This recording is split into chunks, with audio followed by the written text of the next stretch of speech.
Hello, and welcome back to Hidden Magicks. Thank you so much for joining us this evening.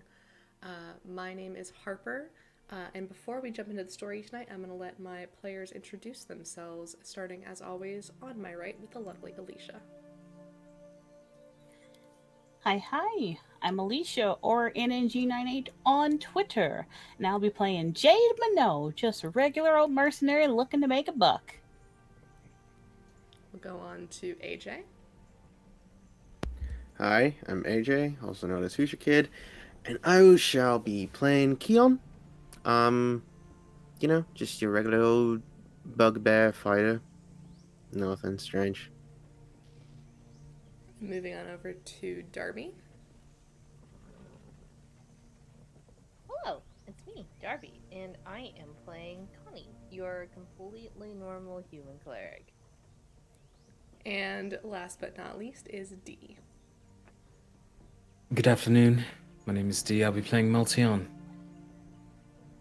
Alright, and I am Harper, your dungeon master for the evening.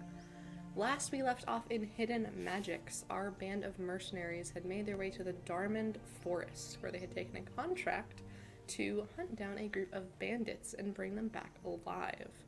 However, when they got there, after meeting someone from Connie's past, the mysterious Wren, who turned out to be a half-elf ranger, they discovered that the people in the forest were not in fact bandits, but a conclave of elves and humans practicing magic in the old ways. Our mercenaries alongside Wren and a pack of wolves took down the soldiers and the Arbiter, the lone Arbiter, that was hunting down the conclave in the woods. And last we ended with the reveal of Connie being something more than human. In fact, maybe not even being human at all, but rather a moonborn. So, the evening after you all defeat the Arbiter is glorious. There are roaring fires, there is delicious food prepared, there are a variety of honeyed wines and other spirits, and you all have fun as you will. You wake up the next morning in your sleeping arrangements that you have been given. Maltion, you wake up in the Ancestral Grove. Keon and Jade, you wake up on the cots that you have been given. And Connie, you wake up in Wren's bed. But Wren is not there with you. Instead, you reach over and you find a folded piece of paper. This is usually my job to sneak out. Can I open the note? Certainly. And here is what that note says. It's fucking... Connie, sorry to up and scamper so soon after our reunion. If I could, I'd have spent weeks with you in that bed, but duty calls. The kiddos need to be moved, and there are others that I have to keep away from the dogs. Make sure you stop by the old lady. She wanted to thank you and yours in person. Please don't be a stranger. I cannot lose you again. I promise. I'll keep in touch. Don't be afraid to ask for my help if you need it. We'll leave you with a little bit of elven wisdom. Though our bodies may not meet again, our spirits will rejoice together. Wren.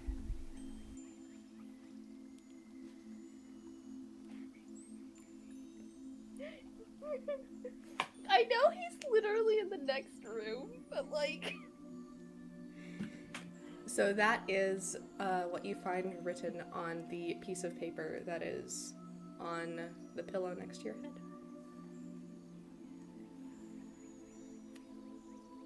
Harper, I want you to send me that recording whenever you Okay.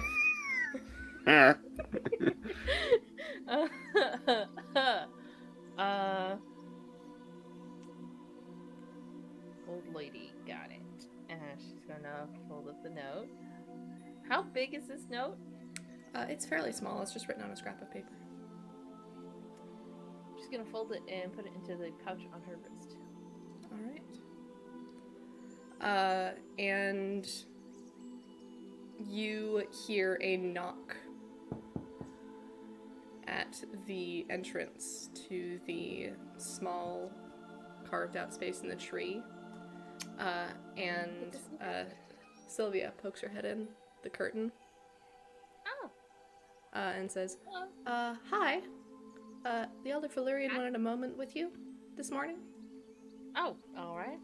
Take your time to collect yourself. Okay, I can squeeze me! Connie looks impeccable when she wakes up! Okay. Anyways. She'll just brush out her long hair and just walk on out. Alright, and Keon and... I almost called you Alicia. Keon and Jade. The two of you hear a similar knock on the outside of the tree in which you two are sleeping.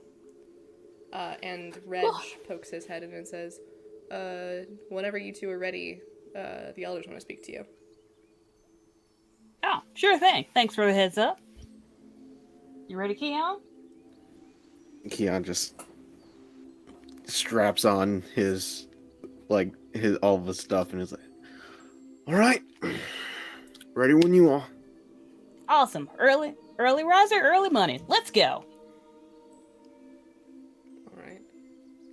And Maltion, you don't wake up to anyone knocking. You wake up to the smell of fresh dew and the sound of a very light breeze through the branches of the ancestral trees.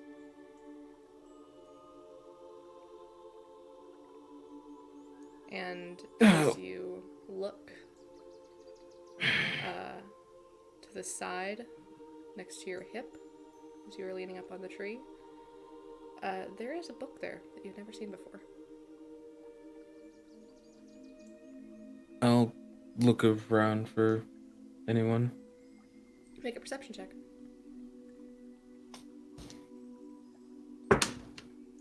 That's 2. Okay.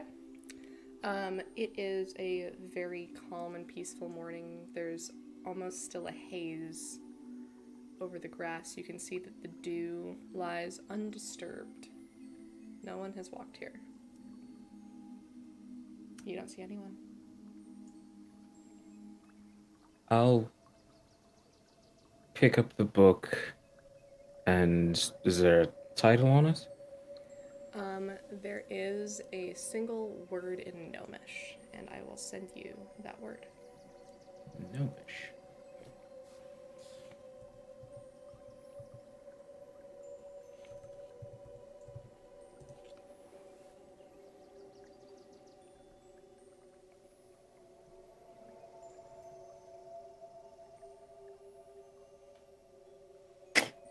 It's not what I thought that was gonna say.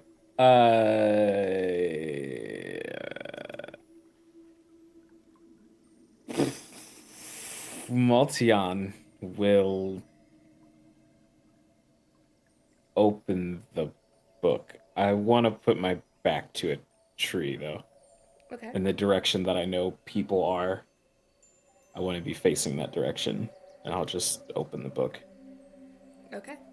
And as you open the book and turn the pages, they are all written in Gnomish.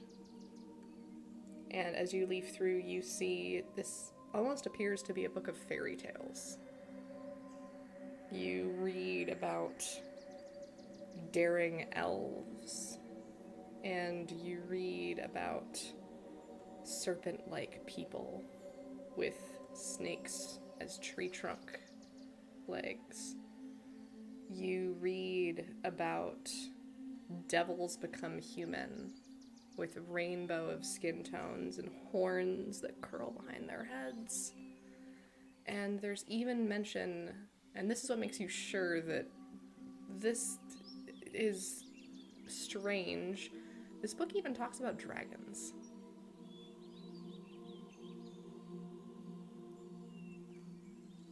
Oh, you found the player's handbook? I probably don't move. I want to look up everything I can about these creatures I've never heard of. Okay. And so you stay there for the better part of an hour just reading this book. And go ahead and make an investigation check for me. Oh boy. As we all know, this is a very smart person. I'm not a smart person, but a lucky one. Investigation, you said? Yes. 16. Okay. So as you are reading through this, and this is impossible tales, you've never heard of some of these things even. You look back to the inner cover, and there are 3 words written there in the common tongue. And it says, "Prove your worth."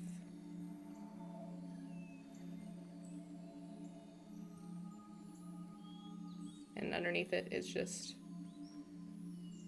an arcane sigil that you would recognize.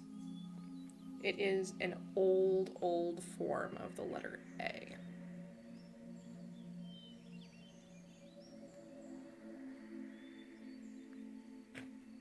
Old form of the letter A.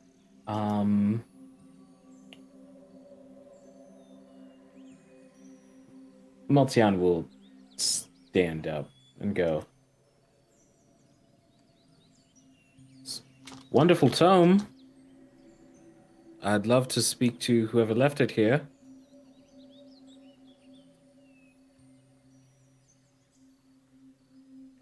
It's quiet. Arcturus?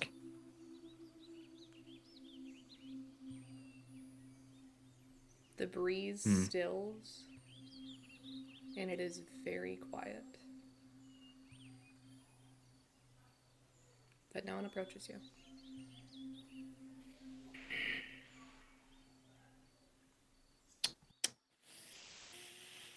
And no one has come looking for me yet, right? After you've been sitting here for about a couple of hours, you'll see Sylvia wander into the grove, kind of looking around.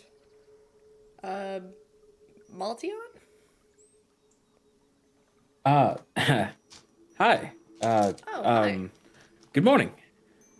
Good morning. The elders wanted to speak with your group as soon as you all are ready to go.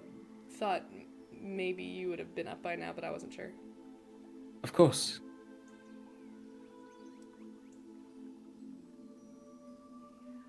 Yes, it's, yesterday was long. I will be along, shortly. Alright. They're gonna be in the meeting space whenever you're ready, so just make your way there. I won't be there, I have guard duty, but... I would like to thank her in Elvish, which I assume is one of... I feel like thanks is a base enough word that I... yeah, you would can know how to say struggle thank you through in it. Elvish. Okay. And she will chuckle a little bit, and she will say in perfect Elvish, "You're welcome."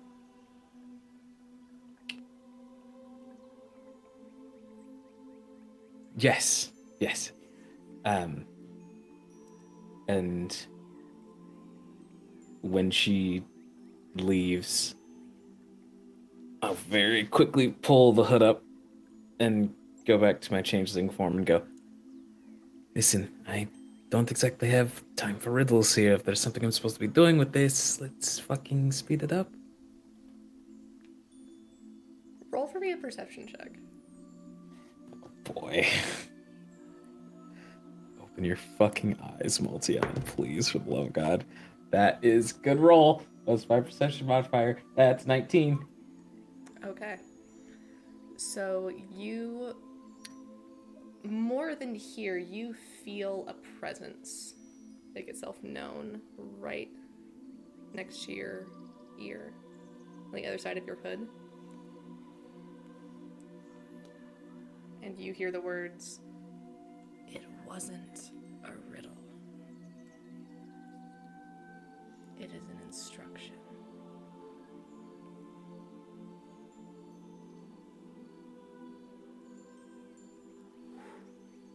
Fades away.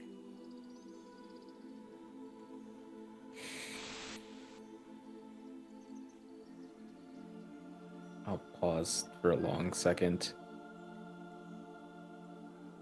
And become the half-orc again. Put the hood down. Right. Instructions. And I'll make my way to the Elder's hut. Okay. And the other three of you emerge into the clearing around the time that Maltion is entering the clearing as well. And you make your way into the large carved out meeting space inside one of these trees, which I believe that only Keon has been inside before. This is where you spoke with Florian yesterday. And you will see there Florian, who you recognize. Tall, over 6 feet, very imposing figure. Aging for an elf, so you have no idea how old she might be, with high pointed ears. And sitting on either side of her are 2 more elves. You see an extremely pale, so much that their skin is actually white, elf sitting there with palest blonde hair. And you see an elf sitting there with color that could blend in with the bark of the trees around it. And you see Florian will open her eyes upon your entry and will say, "Ah, our saviors. Welcome, please take a seat." Thank you kindly. Now, we would like to personally thank you for your efforts yesterday. They won't go forgotten. The threat, we believe, has not passed entirely, but we should be perfectly safe on our own for the time being. I know you all must have things to attend to. However, before you go,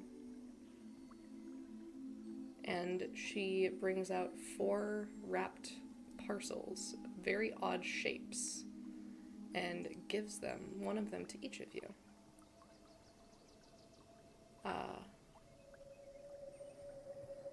For Maltion, who appreciates, I think, more than anyone, our traditions, we give to you this staff, that it might keep you safe. And you can add the Staff of the Ancestors to your inventory.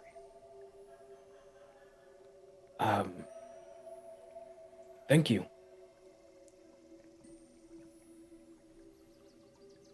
For Jade,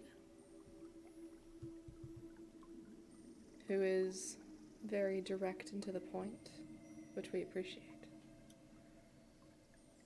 we give you this bow. Thank you. That it might help you strike from a distance. And you may add a longbow of entanglement to your inventory. Thank you kindly.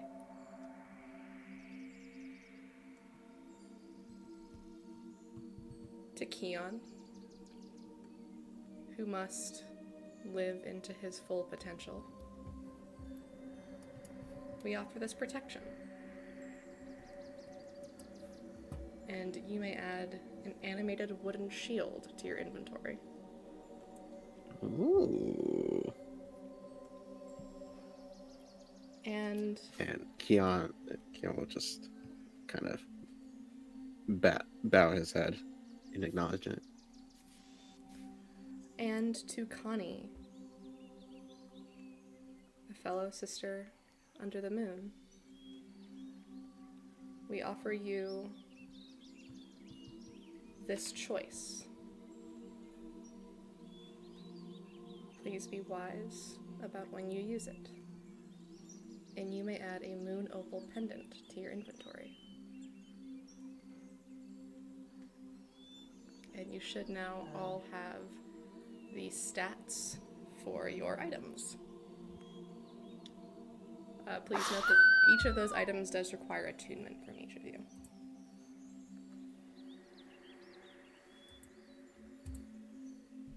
Sweet. I just realized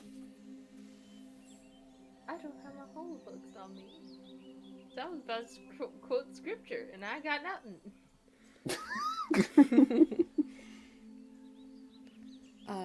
Connie, But Connie. I also have a message for you. Oh? Yes, and she will give you a bit of a knowing smile. Uh-huh.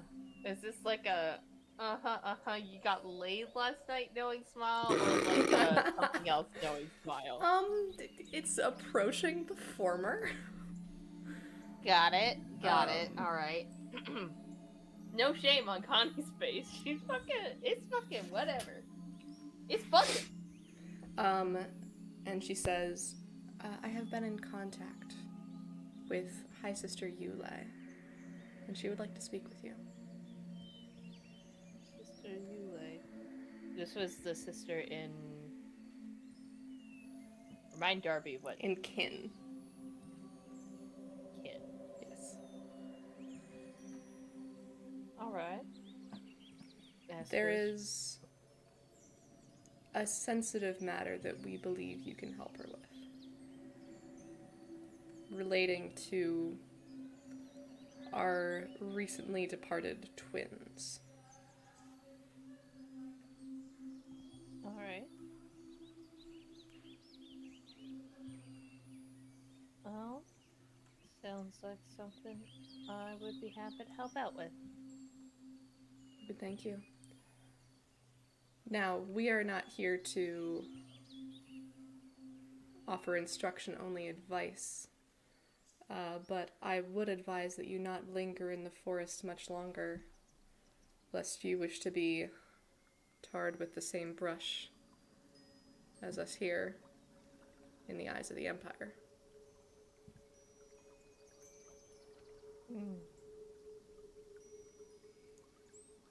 No, we don't. We don't plan to stay here much longer. No, that's bad for business, and there's other adventures to do. But thank you kindly for your hospitality, of course. It's our pleasure. We'll make our way on out then. Of course.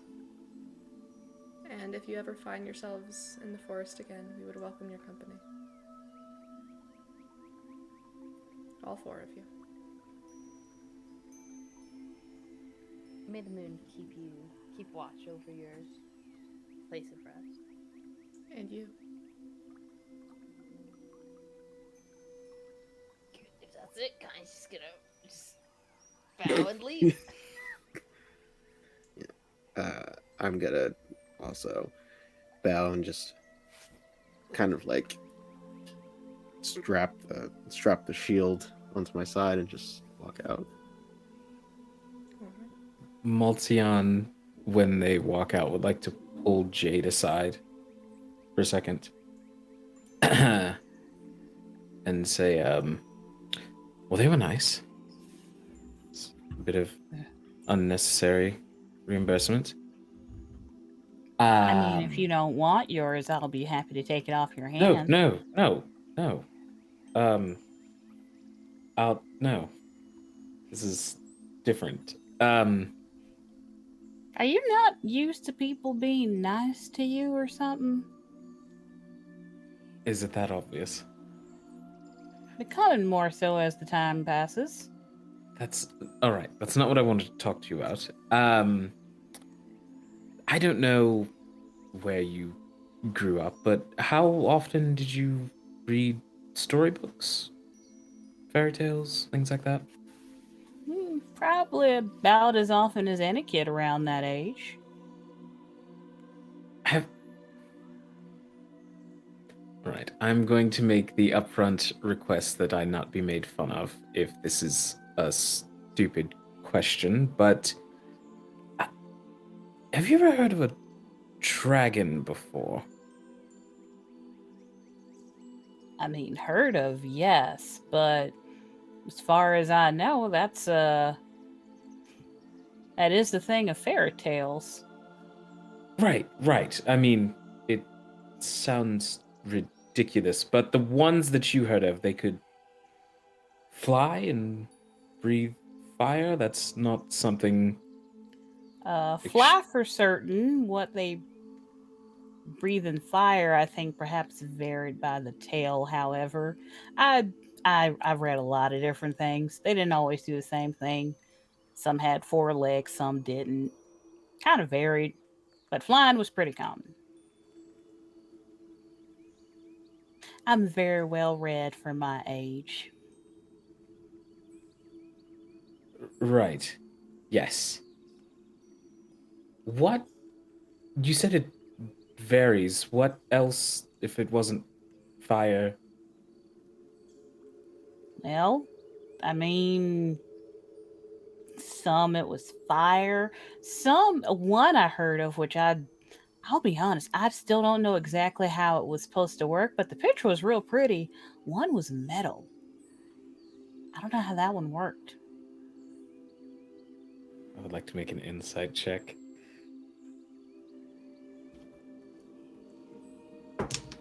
Fuck! It's a natural 1.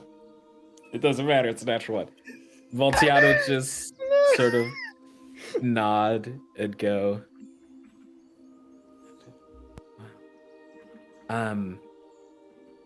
Thank you. And we'll catch up with the other 2. Oh, wait. Jade will try and catch Voltion's arm if they let her. Yes. You want to explain what that was about? Not really.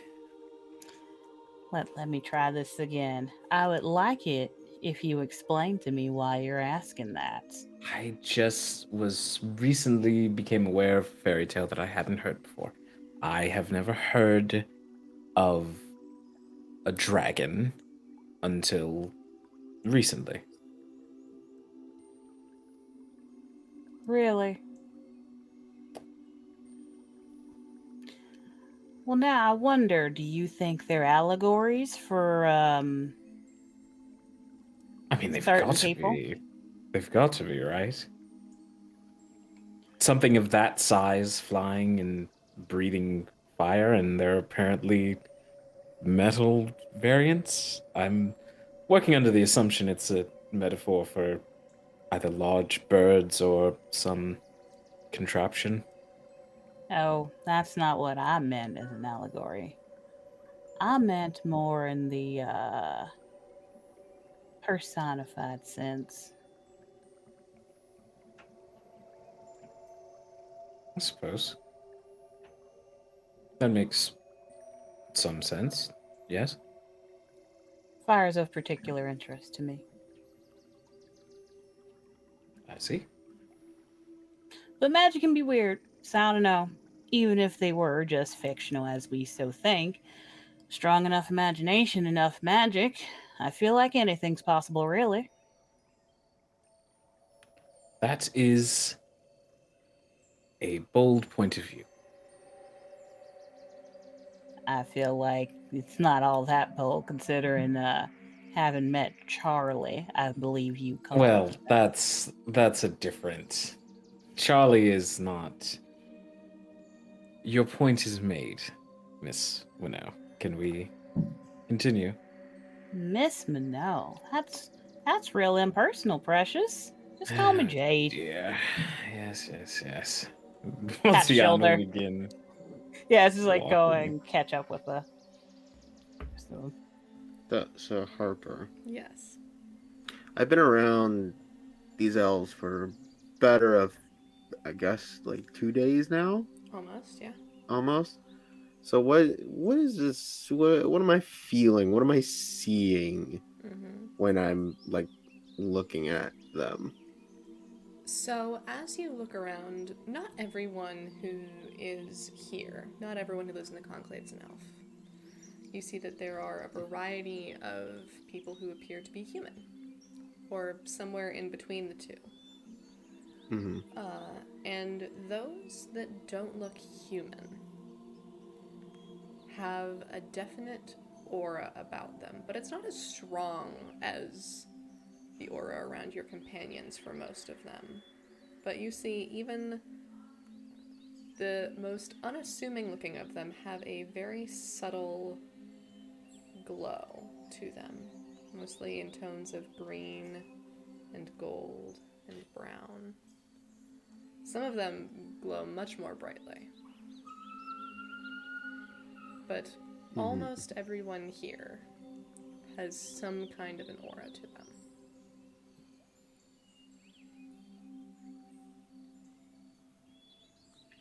Okay, Which is not something you are Gotcha. used to seeing at all. that is a lot. Connie and Keon, what are you doing while Jade and Maltion are having their side conversation?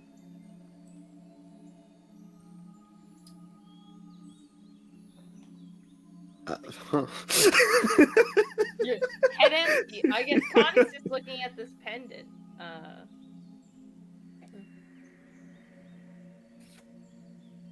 Maybe if someone's like packing something up, she'll just like help pack stuff. Just try to make herself useful before we head out. Oh, you know what she's gonna look for? A wheel replacement. If anyone has a replacement for a wheel, that's what Connie's gonna do. That is, yep. Okay, yep. I'm gonna also help out with that. We kind of need that. We Okay. kind of Unless we want to go on foot. we kind of need a wheel. Far A as we wheel. can. I'm gonna ask both of you to roll me an investigation check. All right. What do I have to investigation? Where's my other? Oh, it's right there. That that's a good fat roll for the first of this session. That's a 21. Okay. Connie? That's an 8. 8. Okay. So, Connie, you are preoccupied by the thought of the wheel, but you can't help but make yourself useful, and when you see two people sitting down next to a cook pot to start stripping herbs, you instinctually go over to help and to make conversation. Hey everyone, we're back from our brief technical difficulties and jumping right back into the story. It's not a new day or anything, no, but we've all just had a quick costume change. So, Keon, you are familiar with the sounds of a blacksmith shop, and you hear some of those sounds coming from outside of the clearing of the Conclave. You hear the knife against wood. You hear the grinding of stone against stone, but you don't hear any hammers against metal. It's very odd. And as you explore and follow the sound, you come to what you recognize to be a carpenter's shop.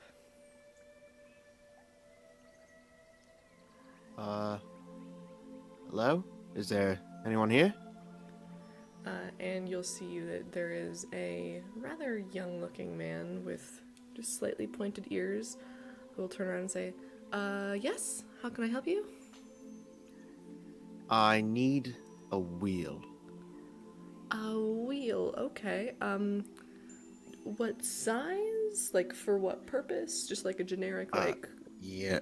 We need to replace a wheel for a cart. Oh, okay. That's not really my specialty, but I suppose I could give it a go. I could have it done for you by the end of the day, maybe? I'll try. I mean, I'm handy with tools myself. I can help you out if you need to. We kind of need to make this a more utility, not really looks thing. It just needs to work. It just doesn't need to look good. Oh, okay. Well, if you'd like to, you're absolutely welcome to help out. But sure, yeah, of course. And you'll see that he's like putting down the things that he was working on and like going to suss out like new pieces of wood, being like, okay, and what size do you need it? Like, and talk shop with you. And over the next couple of hours, you can help him build this wheel. Speed up the process. Maltian and Jade, you are done with your conversation and you attempt to rejoin your companions. You see Connie sitting by a fireside stripping herbs for a cookpot, and Keon is nowhere to be found. Oh, where'd Tall, Dark, and Stabby go?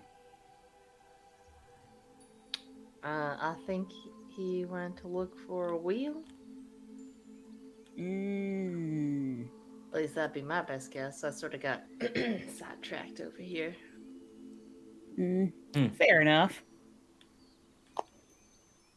Maltion will sit in the cart and read their book. I don't believe you all actually brought the cart with you. All right, Oh, because Yeah, that's wheel right. The was- cart's It's back back at the at the other. camp. Yeah, because Other the camp. wheel was fucked. Then I'll just sit down, not near people, and read the book. I think Jade will actually go try and find where Keon went for the wheel. Okay. Make me an investigation check. Sure thing. I can do that, boss. Come on, investigation. I'm supposed to be good at this. Says that to the air. 18. Okay, with an 18, it's not very hard. You are also very familiar with the sounds of the blacksmith shop and of work being done, and so without much trouble, it takes about 5 minutes, you find your way to where Keon is helping a young half-elven man craft a wheel. Ooh, wheel crafting. Nice. Oh, I'm Jade, by the way. Nice to meet you. Oh, nice to meet you too. And you see that his instinct is to reach out and shake your hand, but he's currently holding a large piece of curved wood by both hands and just like, It's all right. Your hands are full. yep, nice to meet you officially though. Yeah. How's wheeling away at that wood going, Keon? I mean, are you just gonna stand there or are you gonna help out? I mean, will it be helpful if I help?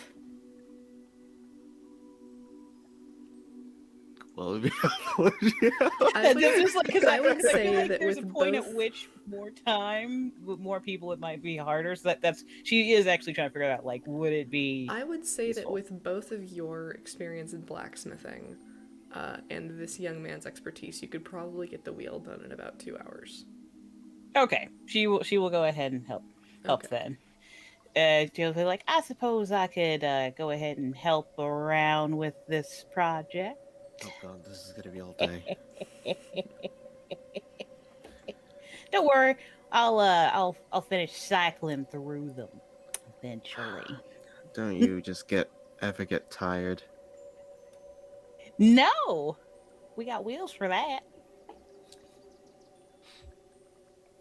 All right, and over the course of the next 2 hours, could each of you go ahead and make me, we'll make this either a strength or intelligence roll, and you can add your proficiency bonus from blacksmithing.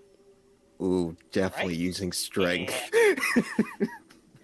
We will do. Oh wait, no. I want to roll the. How do I add the? Okay, whatever. We'll do. Fuck. What's better for me? It was strength or what? Intelligence. Actually, that doesn't make much difference for her. All right. It's that plus your proficiency. Mm-hmm. So that's only 14, unfortunately. Okay. I've got a 22. Okay. And Jade, well. did you do intelligence or did you do strength? I did intelligence Okay. because they are the same modifier. All right. So Jade, you, like I said, have experience in blacksmithing. You've never made wheels before. This is not something that you have experience with, and so you are trying your best to like imagine schematics in your head and direct Keon and this young man where best to place the wood and where best to fit it.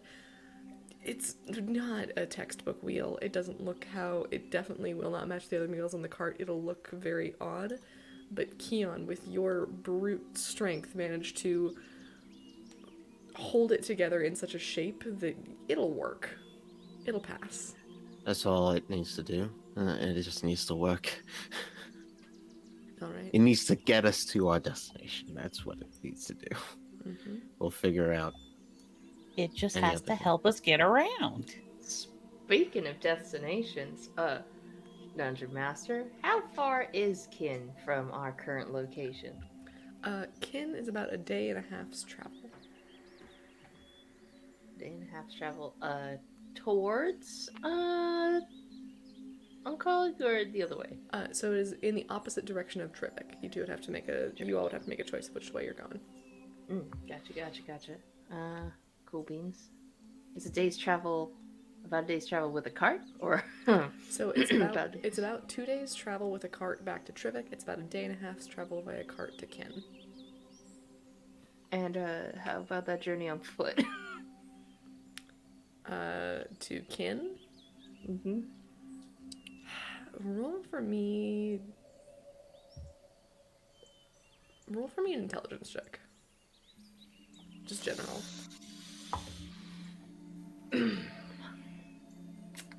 So 7. Okay. If it's gonna take you a day and a half via cart, you think it couldn't take you more than 2.5 days on foot? Gotcha. Cool. I'm just curious. This chair is so slippy. All right. So after 2 hours, you have a completed, if not pretty, then very functional wheel. What are the four of you doing? Who wants to go to Kin? What was in Ken again? One of the sisters from my church who helped out here specifically asked to see me. And also, given that we're not going to get paid when we go back, might as well use the cart and horses while we got them. That's true enough. Oh, so we found a carpenter. Would there have been like some sort of like leather worker or anything? Because Jay kind of wants to make like a leather bag to put the bow in. Yeah, without too much trouble. There's definitely a leather worker in the conclave. Okay, she go there, just ask, just like, hey, can I get a bag that basically can conceal this thing? Oh, certainly. And you're looking for something that can conceal the bow, correct? Yes. So she will actually pull out, and she has a couple of different options. It's not like a shop. It's not like a huge array of options. There's very few. Sure. That's fine. Just got to be functional. But you'll see that there actually is a leather storage bag that is meant to hold an unstrung bow. There we go. That'll do. How much? Oh, right, money. I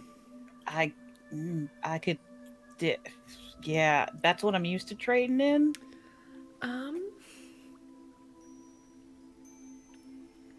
I don't know. What would you think is a fair price for this? Intelligence check, maybe? Sure, go ahead. Like, she's not trying to screw these people over, but it's just like, she has no idea what money is. Really. She's lived here her 10 whole life. on the nose. Okay. So you can hand over 10 gold if you'd like.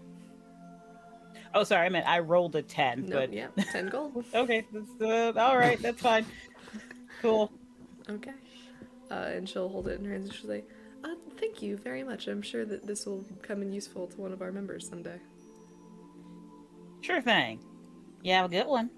You as well. Jade will stow the bow away and be on her way. Okay. I think the rest of you have a conversation to have. Where are you going? Well, Connie. I actually do have a friend in Ken that I've been meaning to visit, and since we're this far out here, I'd certainly accompany you to the city. Yeah. Kim, you down for a little trip to Kin? I mean, we'll see. We'll see how well this wheel handles more than one trip, I guess. I guess we'll see. Although if we make it to Kin, because that is closer, we can get a wheel replacement if this one isn't holding out too well. That is also true. It's closer, so We'll just be wheeling away at its durability during our trip, huh? Well, I guess. well, God. and by the time we make it back, Never- it'll be a round trip. Never been to Shura, Keon. This is sort of par for the course for people from that region. Didn't have That the pleasure. sure is correct. If you have any questions, be sure to Axel him away. That one was actually clever. I can't be can't be too mad at that one. That was I can be pretty two. mad at that one. Oh, it's gonna be fun. All right. I think we probably start making our way back to the cart. All right. So making your way back through the forest, and as you all walk back through the forest, it's about an hour and a half, 2-hour walk to the Arbiter's camp, where there were a couple thrown together log cabins. And as you walk through the forest, you can all feel a very bittersweet feeling in your chest. It's the same feeling that you get when you are waving goodbye to a friend and you're not sure when you'll see them next. And you can feel that the forest is going to miss you, and it will welcome you back if ever you return. You also, because this is the only path you ever trod to make your way back and forth, you come across the site where you fought with the Arbiter and her soldiers yesterday. And yes, Connie. Nothing. I just remembered to add a human head to my inventory. You do in fact have a human head in your inventory. I would have loved to pick up a sack for that to be just just a burlap sack. We can definitely say that you have a burlap sack with a human head in it. She's gonna smoke that thing as soon as she can. Okay. She needs to get to the skull. It just needs to happen. That's the least gruesome way I can say it. Oh my god. Cool, okay. Or for speak with dead, It says- needs to have a mouth. what constitutes a mouth? It must have, A like, mouth. a tongue and lips. But As you well can as do it with teeth. skulls. So does it have to have a tongue? Because it creates a spiritual, like, ghostly. I'm Have gonna you say tried it speaking says- without your tongue? I'm gonna say it says Look, head and there not goes. skull. Ghost talk. I'm gonna say it says head and not skull, Darby.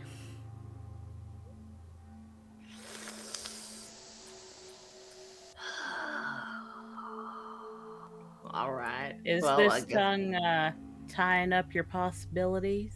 it really is. I hate it here. I hate it here. But Oh well. While we're journeying, if we want to ask our lovely arbiter some questions, I don't mess with. I'm starting to sound like freaking Southern. God damn it! the Stern I accent's don't mess with real. dead things. Necromancy? coming to life. Necromancy. I guess so. I didn't know if Keon would know the word for that. Who knows? I just thought of the most macabre thing the comic can do right now. I'm gonna go ahead and go. Go ahead. I'm going to go forward and mount this wheel to our cart, so we'll be Oh, wait, ready wait. for when you're You're done. We should go through the camp supplies and take anything we need. I mean, Oh, sure. you can do that. I can do that while you're doing your weird. Maltion, you want to ask any questions of our dear Inquisitor here? I think I'll stick around for this. Yes. Okay. So at the very edges of the clearing in which you fought yesterday, as Keon goes on ahead alone, and Jade, Maltion, and Connie sort of form a small circle on the ground around this Arbiter's head. She has long, curling red hair that's been tied into a bunched ponytail that is soaked with dried blood at this point. When Charlie removed her head, he was not gentle about it. There are rips in the skin of her throat. It is not a clean cut. And you can see the dried blood that ran in rivulets down her face from Maltion's assaults yesterday. She does not look great at the moment, and even in death, she looks strangely emotionless. There is no expression on her face whatsoever. Oh, so she's dead. Her blood was just red, right? Her blood was just red, yes.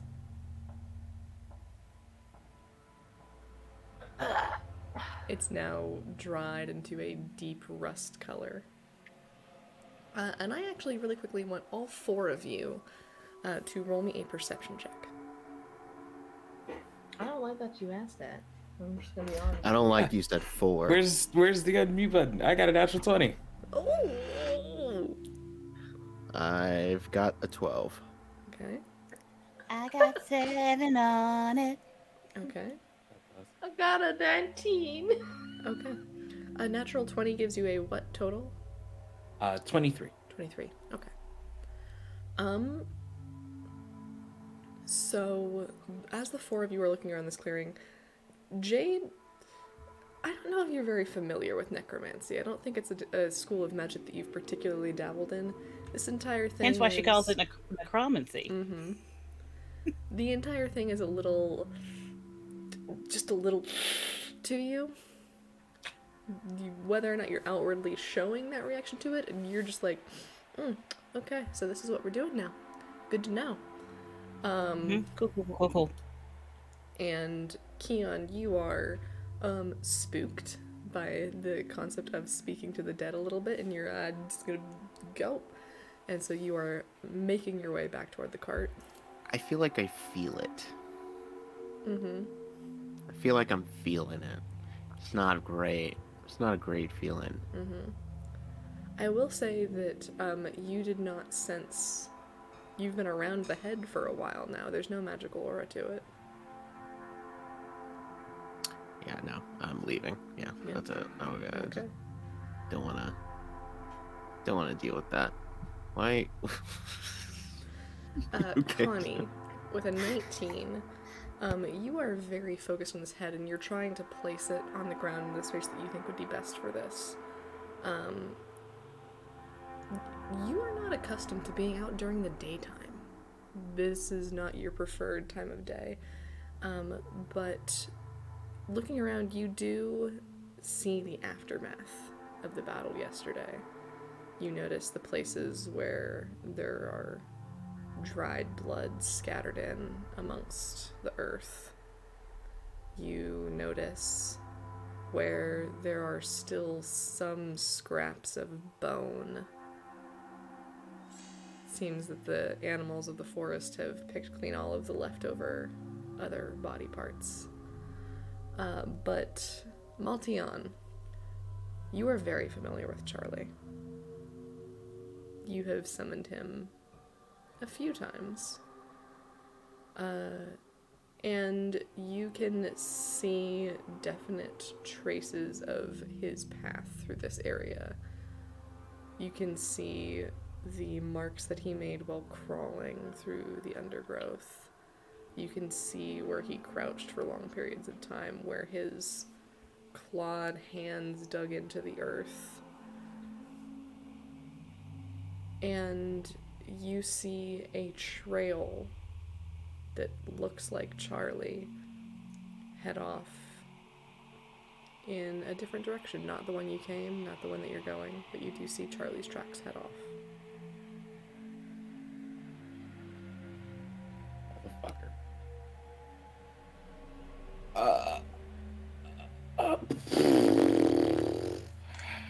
Maltion, did you fucking release a goddamn fucking in the forest? No, he shouldn't still be here. You're welcome to try and follow the tracks and find out. Yeah, I'm gonna. Meltion will turn to the other two and say, I am going to check on something Oh, do you really have any- quickly. you have any questions? Inside check. Yeah, inside check. yeah. In a Correct. way. You thought you were gonna get out of that without them saying that? Oh my Not in the No. slightest.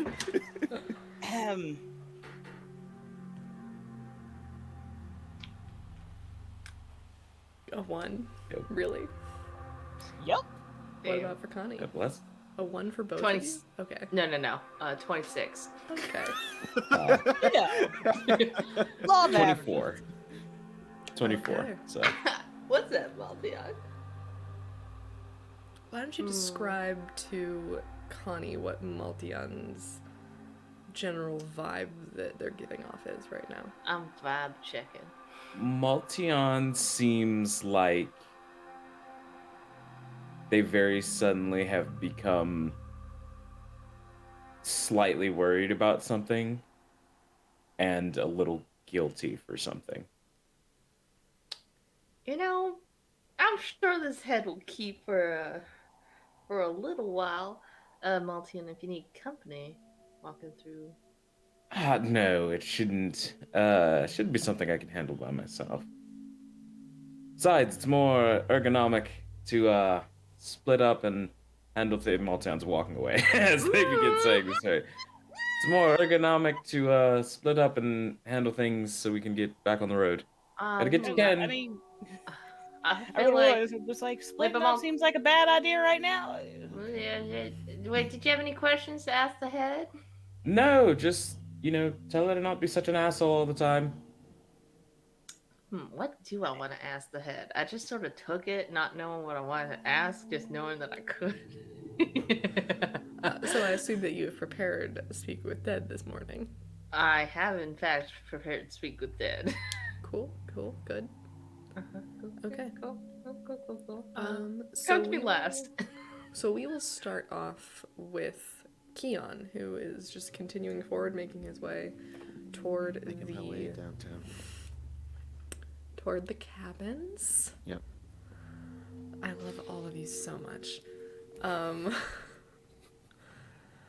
And I want you to go ahead and make for me just a perception check as you're making your way.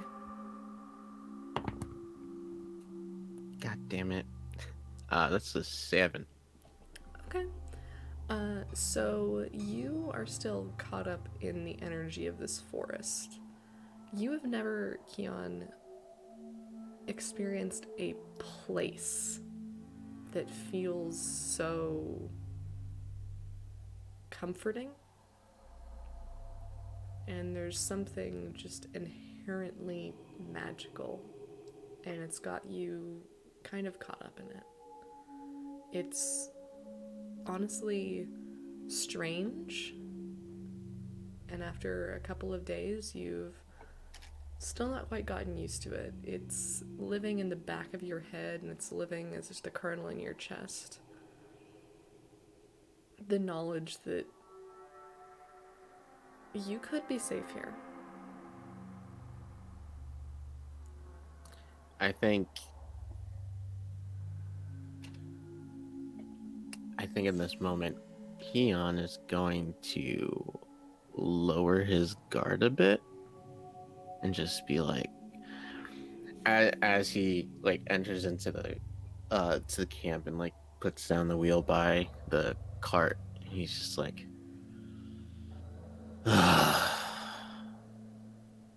Zaya, what are you doing? And he's gonna start putting the wheel on the cart. Okay. Go ahead and make for me a... Oh... Tell me what kind of a check you would make for this. You get to add your proficiency bonus to it, but tell me what kind of a check you'd make. I mean, I would assume that I'm kind of like, I would remove the broken wheel and then put on this new wheel. So I'm guessing I'm hammering shit. I don't know. It's like changing the wheel on a car, right? That's how Yeah, wagons but work. like, but different. Mhm. Okay. So go ahead and make me a strength roll with your proficiency check bonus. Cool. That's gonna be a 19. Okay. So it doesn't take you too long, maybe the course of a half an hour, you manage to get this wheel changed. And you can search through the log cabins if you'd like. Yeah, I'm gonna search through, see if there's any supplies that we can take with us. Okay. Make an investigation check for me. Cool. That's a nat 20, so that's a 22 in total. Okay. All right. So there were 2 log cabins here, one that you've been inside, one that you haven't. You start with the one that you have been inside before, and it's much the way that you left it yesterday with the Arbiter and her men. You can see that there are several maps on the table. The one that is in particular open right now and held down with just rocks is of the Darmond Forest, specifically the section of it that you're in.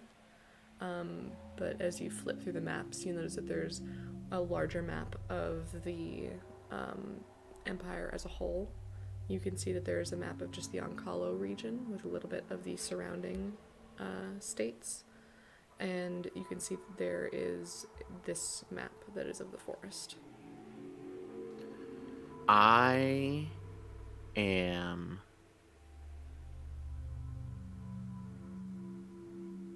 Is there like map tubes? Yeah, there's a map tube right there that's just sitting there next to the table. Alright. I'm gonna put the Oncalo and the Empire one in the map tube, and I am going to crumple up the forest one. Okay. In that case, you now have access to the maps of Oncalo and the Empire. Yeah. Looking around what else is in there, there appear to be a couple of weapons in here. This definitely at one point was much more people than you encountered when you arrived. So you can see that you're in kind of the armory shack. It kind of seemed to be multi-purpose meeting room armory. So you can see that there are some very standard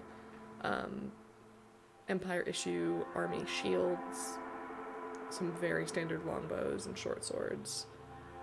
A few pieces of armor you don't think they'd fit you. How much of this can I grab so I can sell it? You don't have access to a bag of holding, you have a cart. Roll for me an intelligence check. Actually, no, this would be a wisdom check. I think you. Just one less. Damn it. This would be a 12. A 12. I mean, you probably can't sell the shields because they have Empire symbols painted on them, but you think that things like the swords and the bows would be fine. Yeah. I'm gonna take just like 2 swords and like 3 bows. Okay. And then be like, we can sell these. I don't know if it'll cover much, but I don't think we can carry much.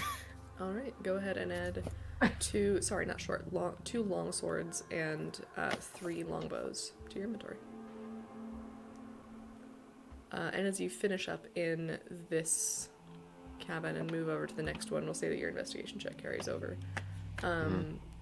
In here, you can see that this is kind of where they were living. You recall that Annabelle mentioned that the barracks had been destroyed, and so had most of their food supply. So it seems that this is where they've been sleeping. You can see that there are there's quite a bit of empty space on the floor, and tucked into the wall in very military efficiency, you're very used to seeing it, is all of the bed rolls and small chests with personal effects from the soldiers that were here. You only count 5. You don't see one that Annabelle would have used. You can tell that the 5 that were being used based off of the wrappings that are holding them together and based off of their boxes, these were the soldiers' personal effects. You can't see a sleeping mat that Annabelle would have used. There's also some food supplies, very limited, maybe a couple days worth of rations. Yeah, I'm gonna grab the rations and look through the personal stuff. Okay. Let's see. Okay. Inside the personal effects, you find a bundle of letters that is wrapped with a lilac ribbon in one box. In another, you find a small rag doll and a ink and parchment drawing of what appears to be a young woman with a small child. In another one, it appears to just be gambling dice and a deck of cards. In another one, you find a very small, like a pocket-sized book of sonnets. And in another one, you find a small pouch that contains 3 pieces of currency. It's a copper piece, a silver piece, and a gold piece. And you, with your knowledge of metals, would recognize that they all have the same location on it, that they were minted if you look at the coins. So they were all minted in the same small town of Kith. Okay.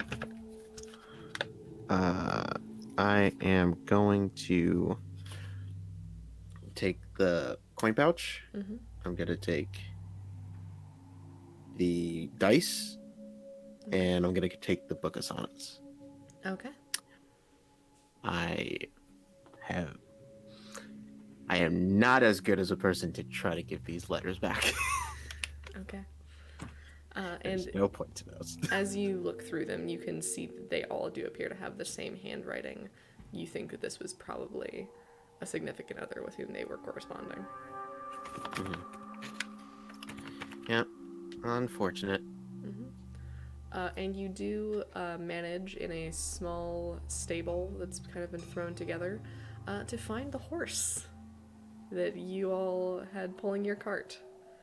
It definitely looks hungry. It has been left here tied up for a day, but... Yeah, I'm gonna give some of it, like some of the bread or like some of the dried fruit. Yeah, well, it's pretty easy for you to find horse feed. Yeah. To let it have and get it some fresh water as well. Okay.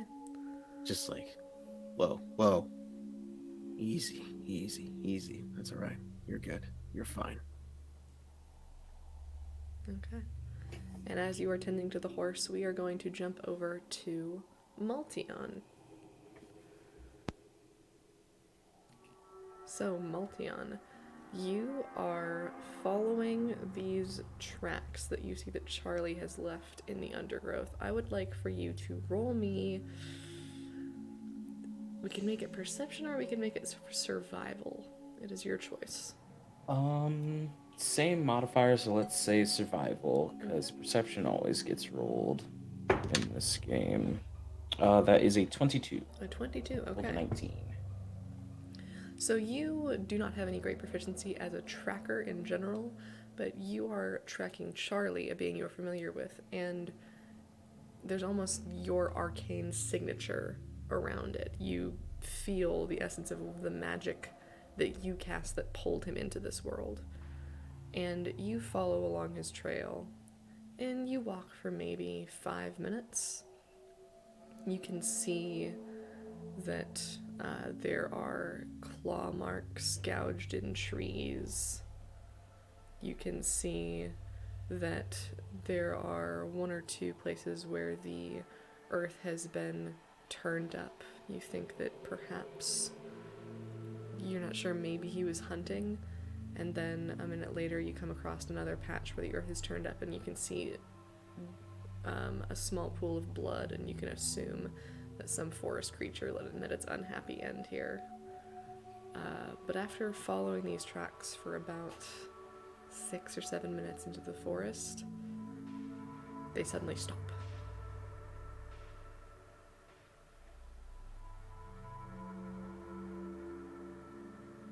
I'm going to make the assumption that this is where he was when the duration of the spell went out.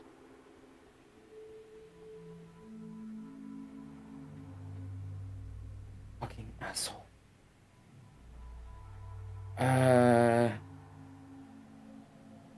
Sorry about that. Sort of a necessary evil. Apologies. Hopefully he didn't muck up too much. I'll have a talk with him. Again, sorry. Very sorry. And I will just bow to the trees. Make a charisma check for me. Oh boy. Not persuasion. We can make it persuasion. Sure. You are a merciful DM. Okay. Oh god. Numbers. Somebody help. 13 plus 8. 21. 21. 21. Thank you. 21. Okay. So with a 21, you can feel that the energy of the forest where you are is not pleased, but it's not making you feel unwelcome. It's not making you feel like you shouldn't be here. And you understand a bit the magic that's going on here. You understand the feelings in this forest. I'm not mad, I'm just disappointed. Yeah, sorry about that. That is a terrible hazard circumstance. Unfortunate. Mm-hmm. And Noltian will just like slowly make their way back to the group, sort of just bowing and apologizing at various points. That was Ren leaving Connie's bedroom. Speaking of Connie and Jade, Maltion's gone for about 10 minutes. What are you all doing in the meantime? Talking to this head. Or casting it. It takes 10 minutes. Or the duration lasts 10 minutes. So. Jade, do you have any questions you want to ask, our cute little friend? She's not doing that. Okay. Nothing in particular. I don't really know how this works, if I'm perfectly honest. I can ask this head 5 questions. I have 5 questions in mind. I mean, maybe where their partner is? Yeah, as like, where's your partner headed? What were you originally sent to do? What was the plan with the forest? What do you know regarding the true nature of the forest? And who knows that you came here to this forest? Yeah. Ooh, or maybe what was your original mission? Because I'm guessing the partner was the one. Because we mentioned we heard about like a lone arbiter and that's why we left. So yes, we can guess that's probably the pair of this one. But yeah, like what their original mission was. Again, Yeah. I don't know how this works. I don't know how complicated an answer we'll get or can. Yeah, they're not asked. obligated to. They're under no compulsion to answer truthfully. So you know, I think both, if I'm just gonna have to try and discern. So We'll they, see what we can get out of it, though. You know.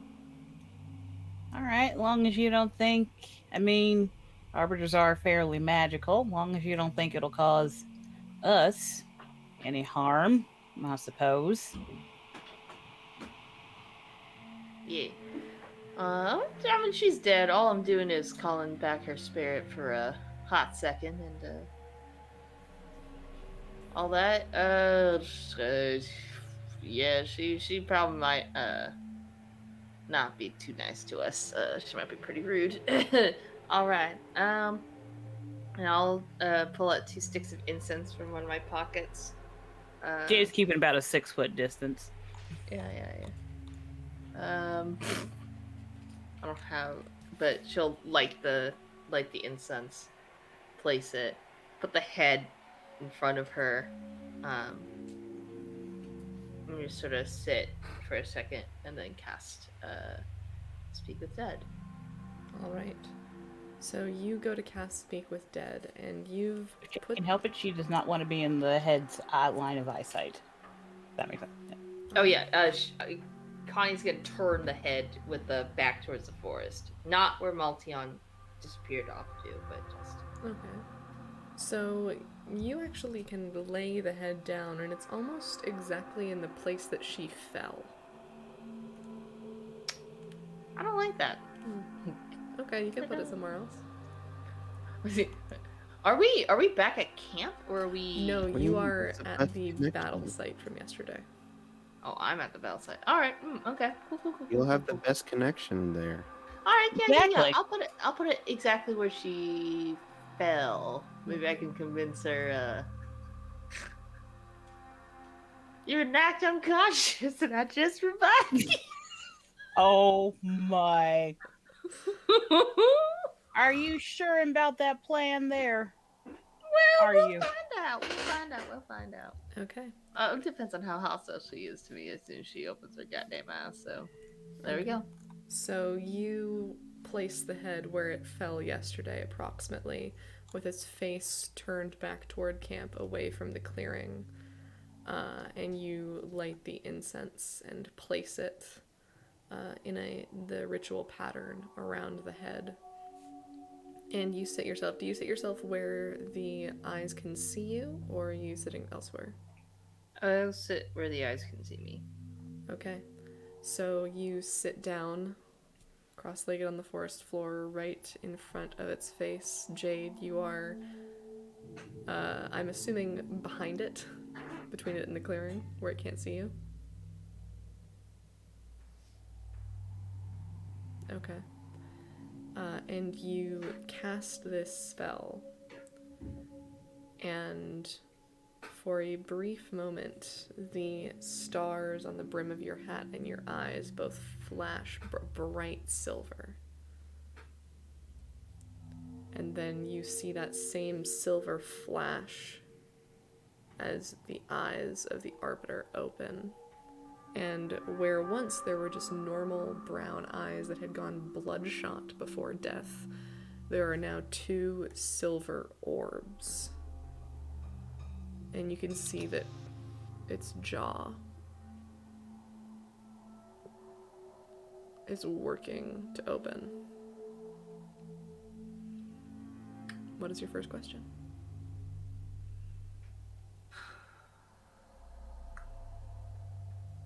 Who knows that you came here to this forest? My partner. Our commander. And the Emperor.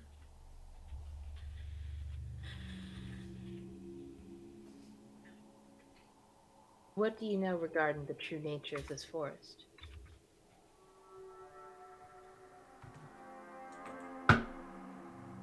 Oh, I want to insight check that first. Go ahead and make me an insight check. I'm insight checking all this stuff. Mm-hmm. Ooh, lovely. That will be 28 for my insight. Okay. What is your modifier, woman? 11. So, as you are trying to suss out the truth of this statement, you have never, as far as I am aware, Connie, insight checked a corpse before. You've never tried to discover its true intent or true nature, the meaning behind its words. However, what you know of Annabelle in life is that she was incredibly direct. She was not one to beat around the bush or make things more complicated than they were. You sense that she's probably not going to lie to you. But she might not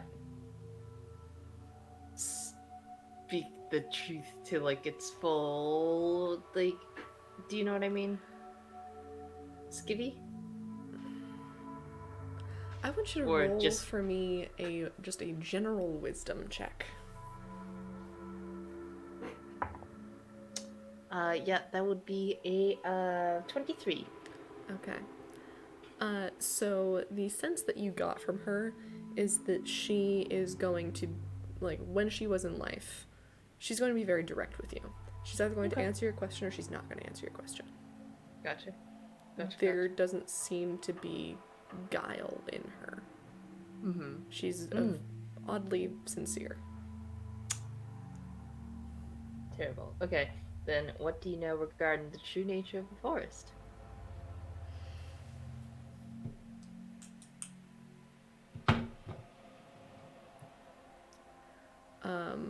The silver orbs, the eyes, almost the sockets around the orbs, because these are definitely not her eyes. Mm-hmm. They look almost to be made out of liquid. And you can see the eyelids narrow as they look at you. And if it were possible for a corpse's face to show recognition, it would. And it'll say, "Why would I tell you that, traitor?"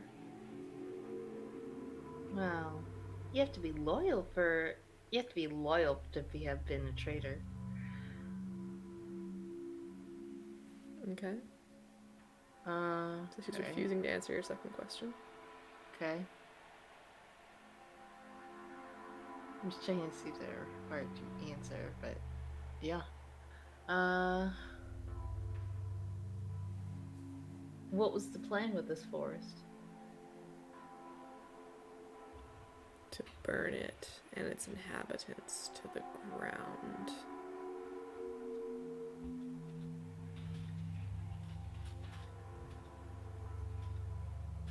To use them for the Empire.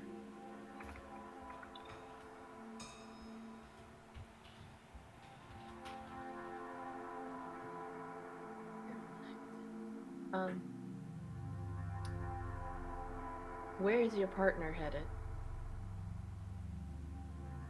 Following a trail east.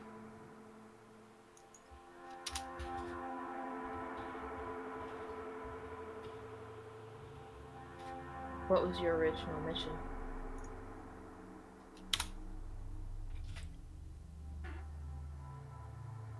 Hunting down blood mages like the one you travel with.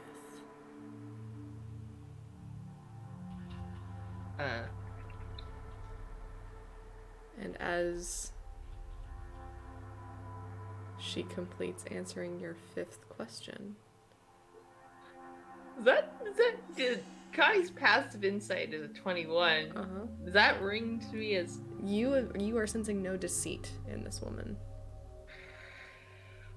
like the one you travel with? She's not talking about me. And you will see as you finish answering your fifth question that the silver glow, almost liquid, will darken and turn back into the bloodshot brown eyes that are staring emotionless toward you. I'll close her eyes. And then go start a fire. Small one. Just, Okay, fairly easy to do. Yep. And I'm gonna chuck the head in the fire. All right. I'm going to incinerate that head. Just burn it. Burn, baby, burn.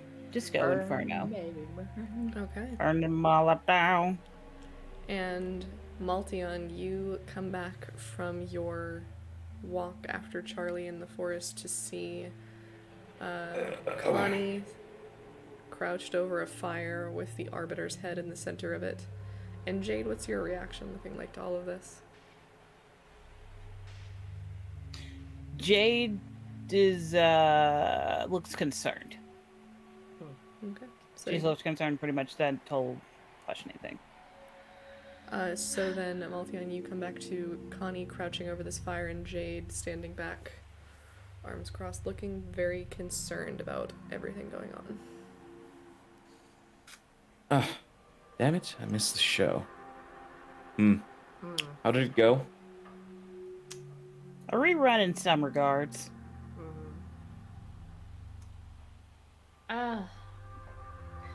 Connie's never seen Jade cast anything, correct? Nope, not once. The only other person she's ever seen cast something is Maltion. Mm-hmm. But Connie knows that Jade has once turned invisible. Potions can do that. Potions can do that. Ugh, okay.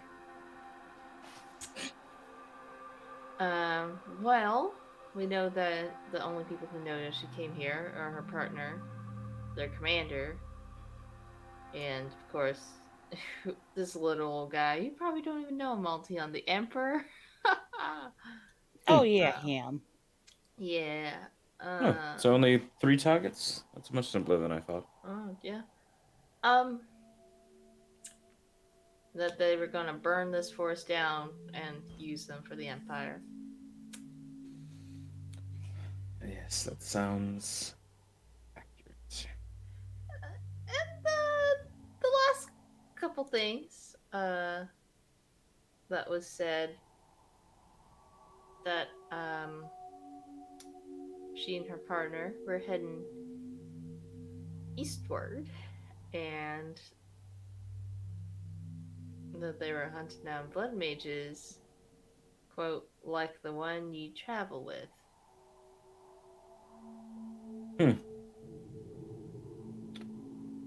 Is that a reference to Ren, or is Kion keeping secrets?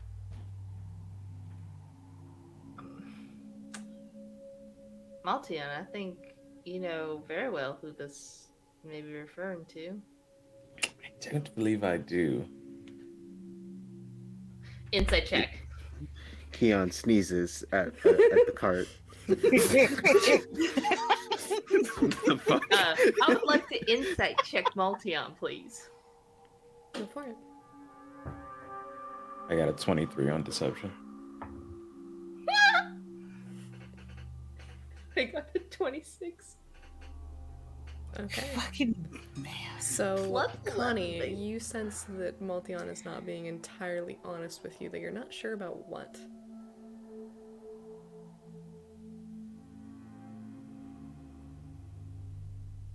I'm not gonna. It wasn't clear from what happened here in this forest. Not exactly looking to turn people in for just existing as they are.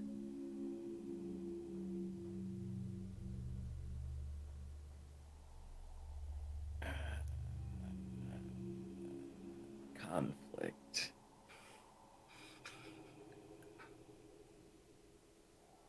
In my D&D game, The boulder is conflicted. Sounds like the boulder's a little baby. The boulder's Focus. What you doing, Maltion?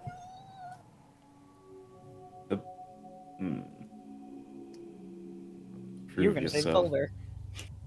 No, I wasn't. Maltion will just think of the line of text in Gnomish on the front of the book. And let's wait until Keon's around, so I don't have to explain things twice. Sounds about fair. Keon, All right, you so around? at this point, there is the burned head of the Arbiter sitting in the middle of this fire. It is still recognizably a human head, but it is definitely charred beyond reasonable recognition at this point. Connie's just gonna start, like, take her warhammer and just drop it on the skull. Okay, and it cracks open and some parts of it crumble. Yeah, she's just gonna keep doing that. Just casually, just like every once in a while, just boop. Okay. She's And- just trying to Suppose punch that's it. one way to tenderize meat. I'm just trying to, not, so someone can't repeat what, I did Good. here. Yes.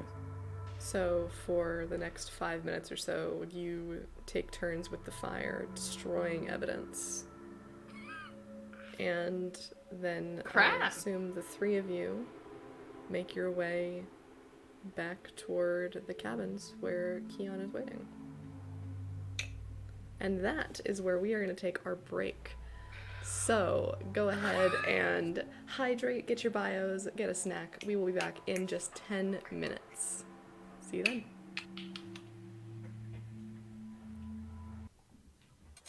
Yeah. It's a party.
And hello, welcome back from the break.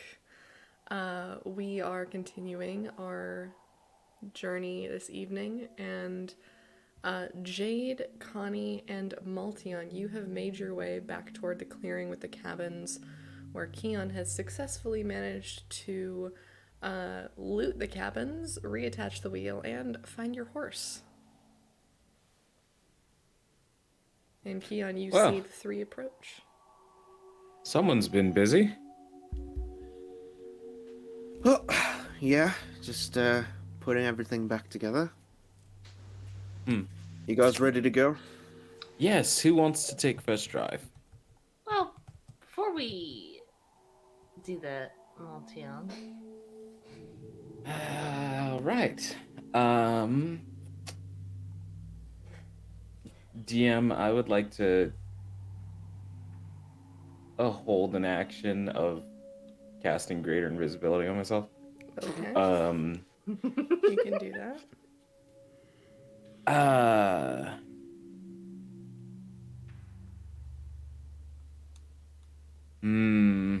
I don't really know. I have not done this before.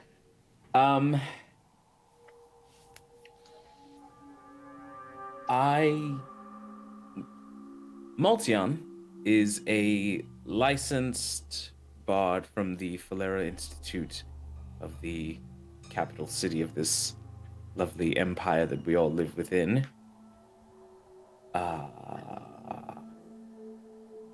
But Maltion's not entirely real, which, to be fair, I have said before. you did in fact say that. And I will take the form of Shade and say, there are other facets to who exactly I am, given the point of time. And then I will elongate into a tall bugbear that is Keon and say, depending on who I've heard and where exactly I've been and who I've talked to, I can imitate them fairly well. And then I will go into my changeling form and use a bonus action to activate my form of dread. And I will say, but my name is Odias, the speaker for the dead. So what the three of you see as Odias gives this speech, is you see the normally, I believe it's dark brown half-orc skin, turn from dark brown to dark gray, and the ears elongate as the form of a drow stands before you. And Which then is you Shade. see, Intro. which is Shade. And then you see this drow form elongate and hair erupt from every pore as a perfect copy of Keon with a perfect facsimile of Keon's voice stands before you all. And then you see the form shrink back, all hair recede to the gray, featureless face of Odias, before shadows start to coalesce and hide their face and almost form a hood that is woven out of darkness and shadow that obscures them from view entirely and that drapes around their body like a cloak. And you can smell the scent of freshly turned earth. And you can smell the scent of catacombs, of things that are recently and long since dead. Maybe I should let you handle Annabelle. I don't think she would have wanted to speak to me. In particular. Yeah, I don't think she would have liked to speak to me either if she knew. Well, Pardon? Maltion, I feel like we all killed an Arbiter together. I just, like, it's like breaking bread, but you break bodies. Mm-hmm. I'd hate to feel like you're at a I hate for you to feel like you're at a disadvantage, Maltion. Or perhaps a leg down. Connie is gonna wink. And, shift. Alright, so the eyes that you all have seen flash silver before turn a bright silver, and the very slight in stature humanoid form of Connie, the hair turns dark blue and covers the body as she almost doubles in height, and you see standing before you a very humanoid-shaped lupine form. Motherfucker. I knew you were the weirdest one here. I don't really think that's true.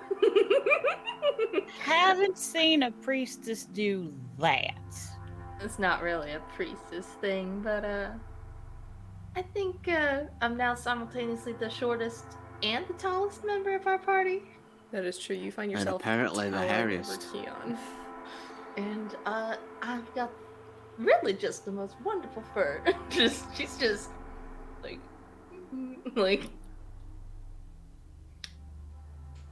I'm sorry. Get This is a lot.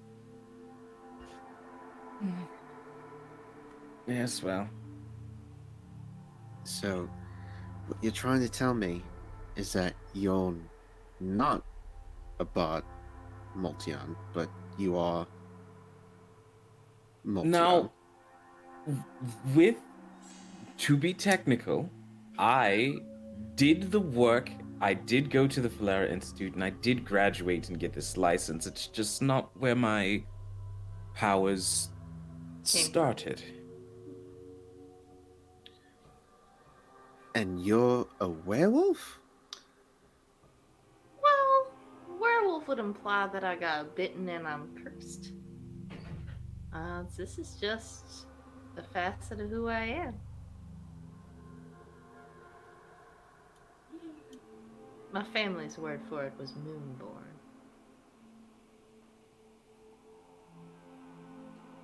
And I look over to Jade. It's just like, so do you change into?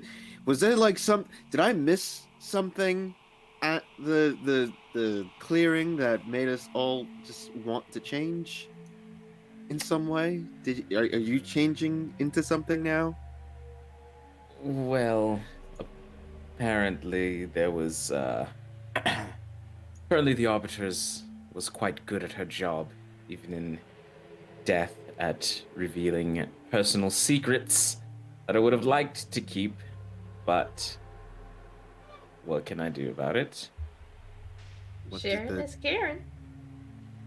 Sorry, I don't know if I missed it. Did you say what she said before, or? I didn't explicitly say it, but So what did she say? Oh, she said that she was. I asked her what her original mission was, and she said hunting blood mages like the one you travel with. And given that you can't have a propensity for weapons, and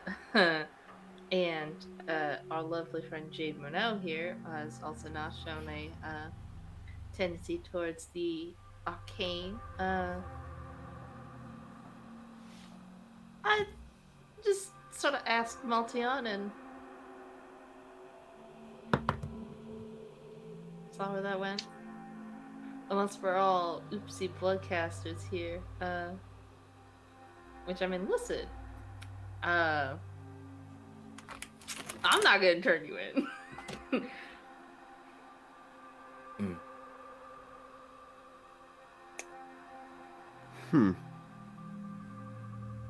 Oh, okay.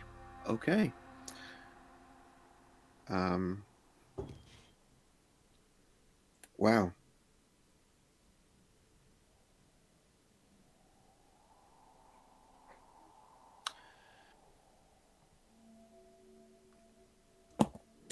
Okay. You okay there, Keon? Could I No, get no, yeah. everyone's could I get everyone's passive insights and passive perceptions in chat? Everybody's. In chat. I don't even know what my passive perception You can is drop right them now. in the Hidden Magicks Discord chat. Yeah.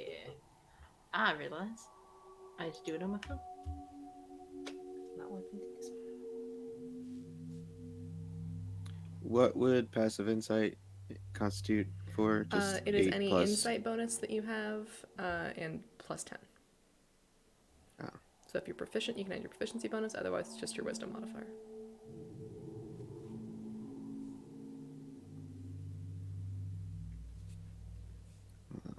That's fun.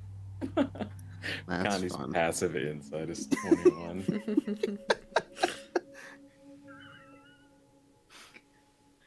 Oh my god, my passive perception went up a bunch. Holy Holy schnoz Yeah, that'll doodles. happen. Okay. So Oh, that's with fun. so with That's fun. so with your passive insights, good to know. With your passive insights, Maltion and Connie, you can see that something about what you just said has made Keon flinch. What did we just say? Just the revelations, Mhm. I'm assuming. Let's see. You alright there, Keon? Yeah, I'm alright. Just a little surprised about everything being revealed. Like, totally get it. On the run, not really working with the law here. So there's no reason for. I've worked with the underground many a times. No reason to be a little tense around me for just turning people in. Not really my line of business.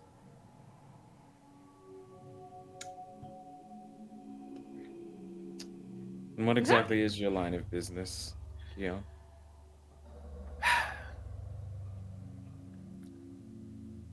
I am searching for only one particular person.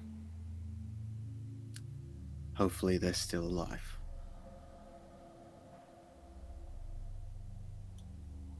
That's so you're are you saying you're a hunter? Are you an avenger of some kind? Let's say Avenger. Let's say Hmm. Avenger.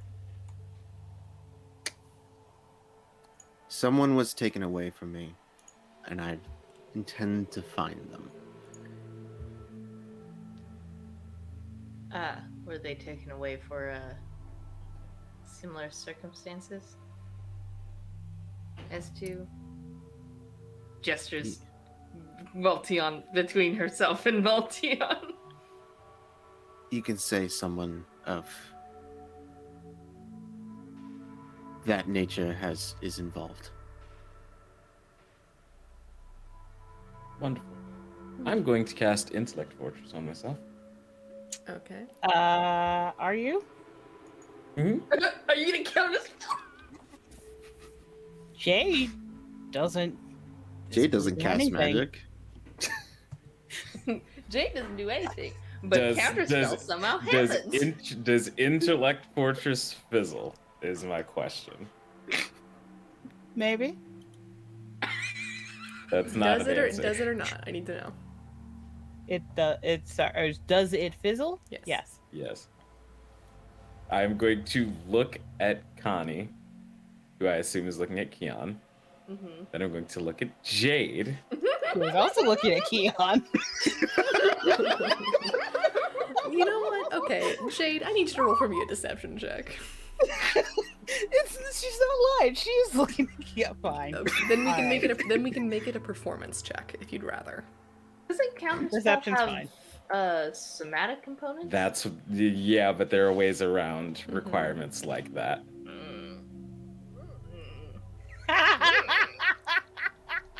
Is it natural 20?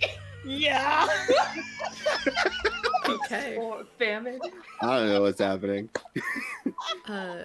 Then Maltion, you look, and both Connie and Jade have their attention wholly focused on Keon at the moment. Okay. I will cast Detect Thoughts and look for someone invisible around us in that case. Okay. So you cast Detect Thoughts, and the only mental presences that you sense are the four of you.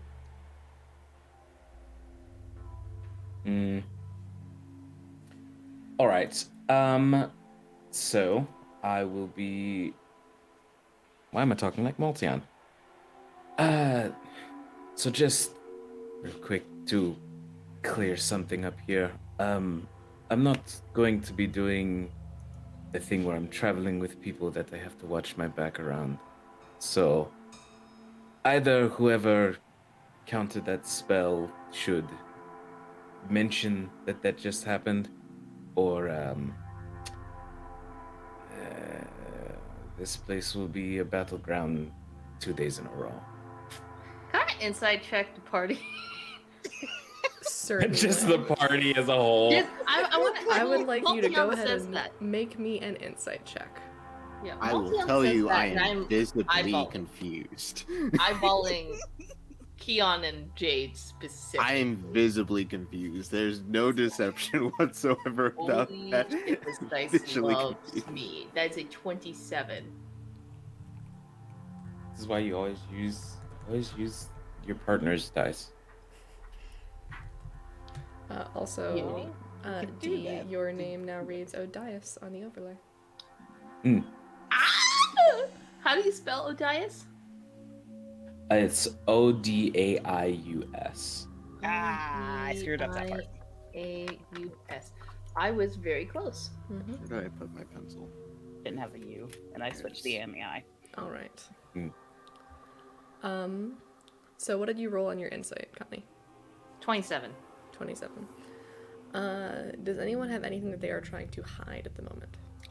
No. At the moment, let's see. No. Jay looks like she's in the middle of about to say something, so she does not look like she is about to hide anything. Okay. What about Odias? Odius is having a fight or flight response at the moment. Okay. That they have admittedly been having since they started saying things in general. So Odius is on edge right now. Am I still in werewolf form? Oh, I have to roll for how long it lasts. Mm-hmm. Oh, While Connie's figuring that out, Jade will look to D and kind of say like, well, I mean, considering that I already agreed to help you with your plan, I don't know why you'd have to worry about my allegiances. huh? Interesting.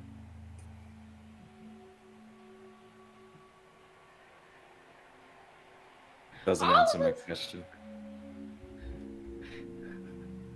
Keon is so confused right now. Form lasts 3 hours. Okay. There's magic being cast. There's plans that Keon doesn't know about. Okay.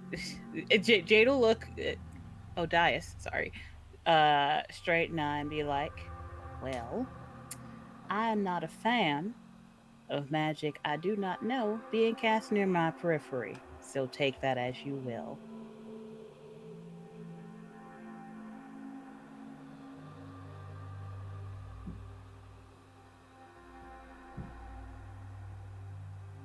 Yeah, that's gonna be an issue. Odius will say, that's unfortunately, regardless of your predilection towards magic you know or do not know, That has nothing to do with what I cast. I Actually, would you know what? Real quick, because that might change what you Okay. said. Does she know? Let's say Jade was the one that counted that spell. Does she know what that spell was from doing that? You would not know the nature of the magic you are countering. You just know that you are countering magic. Okay, so no, nope, she would have said that then. But all right, in the spirit of honesty, yes, that was me. Jane, are you a spellcaster just like us? Well, She my guild tends to put me on missions where magic is involved for a reason. Are it you was either licensed? that Yes, I am. it was either that or she pulled a lightning bolt out of a bottle in the battle. One of the two. But as a piece of advice, Miss Winnow, stopping and snuffing out magic that you don't understand sounds a lot like the people whose side you claim to not be on. And Odias will get in the cart and stop speaking. At this point, your form of dread would have faded, so you are just standing in your changeling form. Fair Well. point. Which she does actually say out loud. Odias will just start reading through his book. Sorry.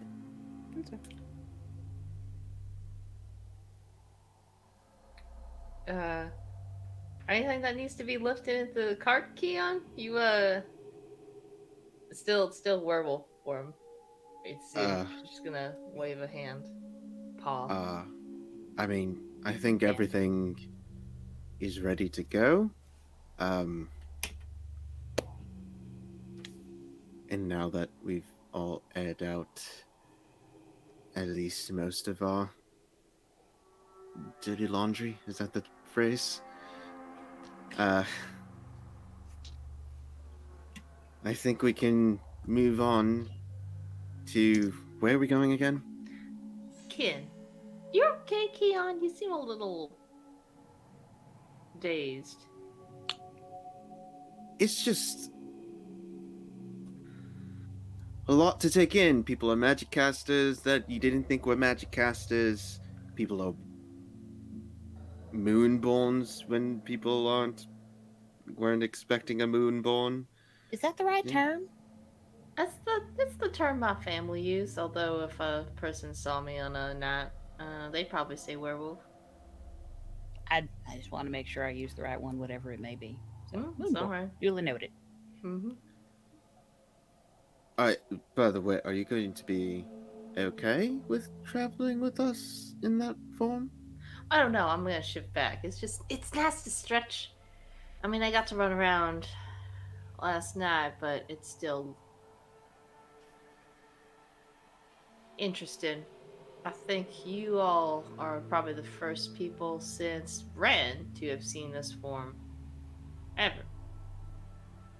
Besides members of my clergy church. Clergy would presume that I'm the head of a church and this is like my flock. I'm just saying, like, Other members of the clergy. yeah, other members of my church. Clergy might not be the right word, but other priestesses and a saloon. All right. And question, Odias, do we still call you Multion? Or I would say it depends on what I look like, and I'll turn back into the half-orc. This is Multium, and then into the drow. This is Shade, and hopefully you won't see her too much. She's for my more nighttime work. Clandestine work. emergency only? Gotcha. Connie will shift back into her. I guess let's hit the road. I can take first cart ride, first horseman, and yeah. All right, and you all load up into the cart. Connie in the driver's seat. Where's everyone positioned? I think I'm gonna sit in the. Sit in the back of the We're cart. daytime, right? Mm-hmm. Oh shoot. Actually, in that case, Jade will be like, actually, do you mind if I take it? My night. I don't have You the know what? eyes for night looking. That is entirely fair. Then I will sit up next to Keon, or not Keon, Maltion, if Maltion will let Connie sit. Sure. Yeah. Okay. In that case, you all make your way out, and Jade, I would like for you to make me an animal handling check. Yep. Sure, no problem. This will go great. It'll go fine. It'll go fine. It'll go fuck. I mean, I'll go fine. it wasn't a 1. Mm-hmm. Total of 9. Okay. So you attempt to get this horse. Not a ranger. You attempt to get this horse going, but you can sense that this horse is very spooked. People have transformed, people have turned into predators in its vicinity, and it is very spooked right now. It does not seem to want to listen to you, and in fact, were it not hitched to the cart, you sense that it would have taken off bolting right now. Whoops. Anybody got apples or sugar or something? I'm gonna go. I'll go to horse and give pats and some sugar cubes. Okay, go ahead and make me an animal handling check.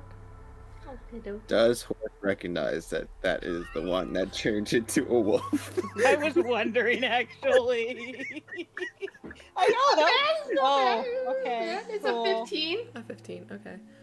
So you approach, and the horse seems very freaked out at first. You smell exactly like the wolf smelled.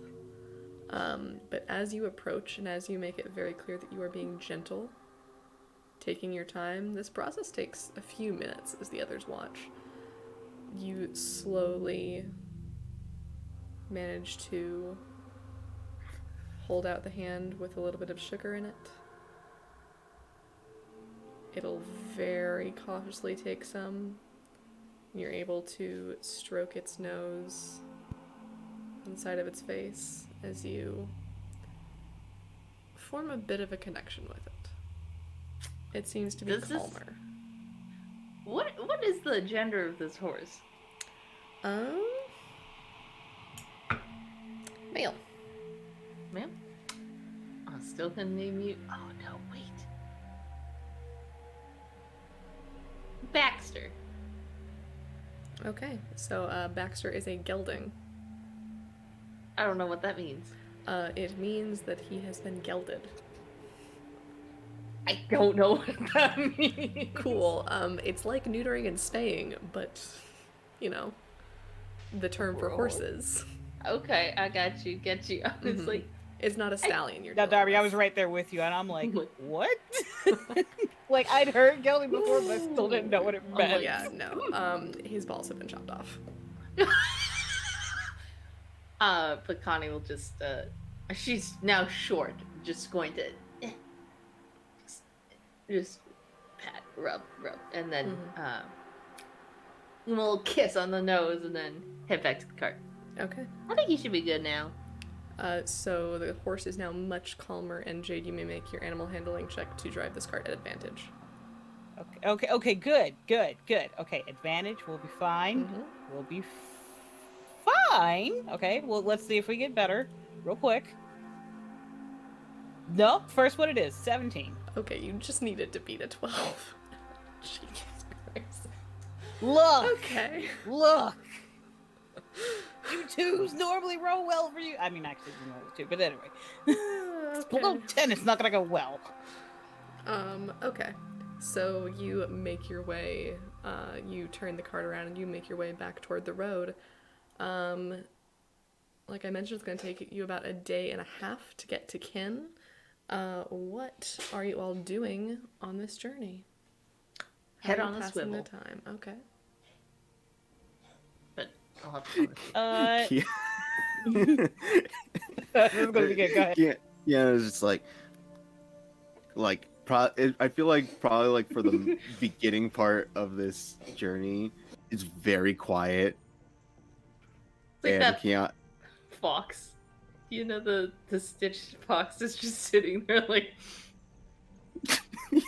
You know what I mean? That's Keon right now. Just I mean, that freaking monkey thing, just like while you guys are just transforming back and Just forth the- with Yes, magic, it's like, exactly.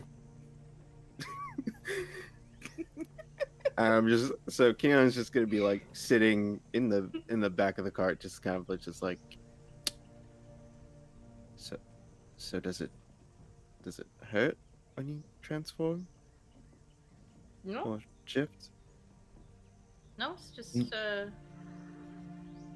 well, it's painful for you, Maltion. Not in particular, no.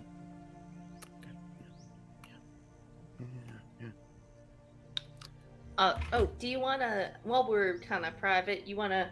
She's gonna pull out the sword. Reach back like, Oh, what is right. that? I'm Did gonna you wanna- hold my shield.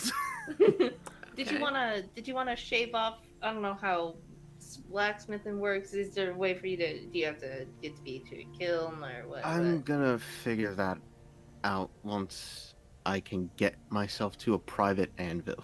All right, fair. And she'll put it back in her pocket. Yeah, I'm gonna take Oh. out the shield and try to Attune. attune myself with it. Okay. Yeah. I'm assuming we can all kind of hear each other. Mm-hmm.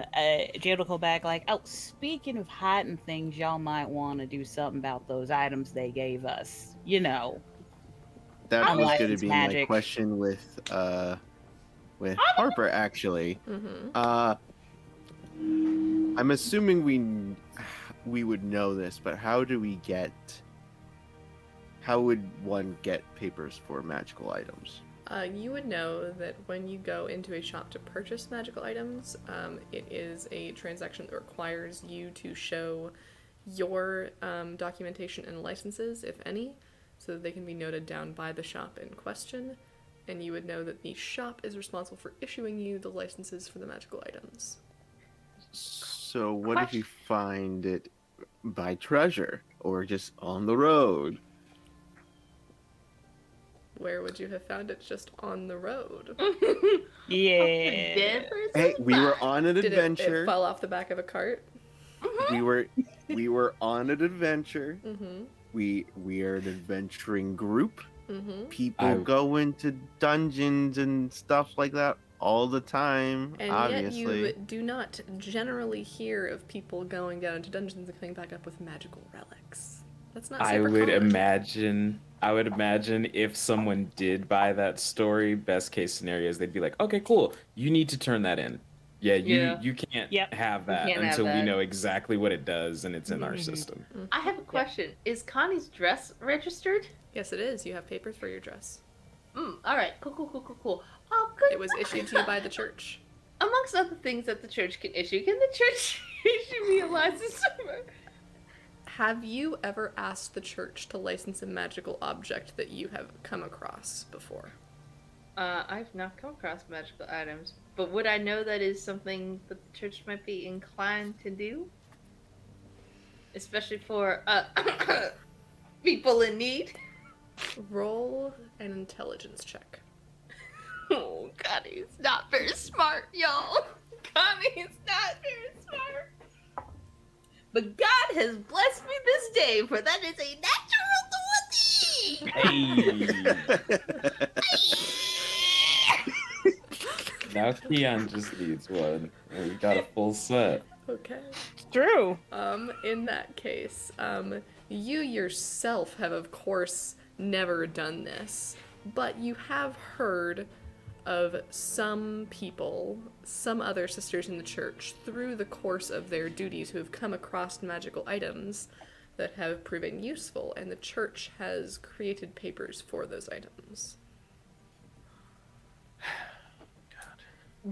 Are there the doorways of like entering cities? Is there like a magical checky thingy? Like, do they check your items for magicalness, or is there a way that people could just like eyeball things as like being magical, or is it just kind of like they trust that you have a license for it? You know, I'm not going to make you roll for this because you have traveled a lot. All four of you have quite a bit of experience traveling. You would know that it does vary depending on the size of the city. That larger cities do tend to actually do a check for magical items. They don't always, but they tend to.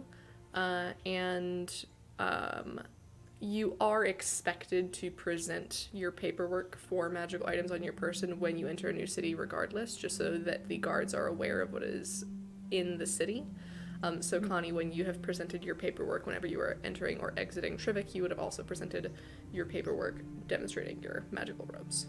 Okay, cool. Do I know if magical items show through my dress? Because I'm pretty sure they don't, right? Because they go into an extra dimensional space. They do, so they are in an extra dimensional space. They do not ping. Does it still count as attuned if it's in my pocket? No, it needs to be on your person. My moon necklace does not count if it's not. Okay. Well, she's still gonna put it. For the time being, it's gonna be on her person. As soon as we get closer to the city, she's going to take it off and put it into her pocket, and she will offer the same to any of her other companions. Okay. The stick might be too big. No, I think it'll be fine. Maltion will, at that realization, sort of go, shit. I'm gonna cast Sending to Treasure. Okay. And say, might need you to procure a license. Got something hot off a wagon. How much you looking for?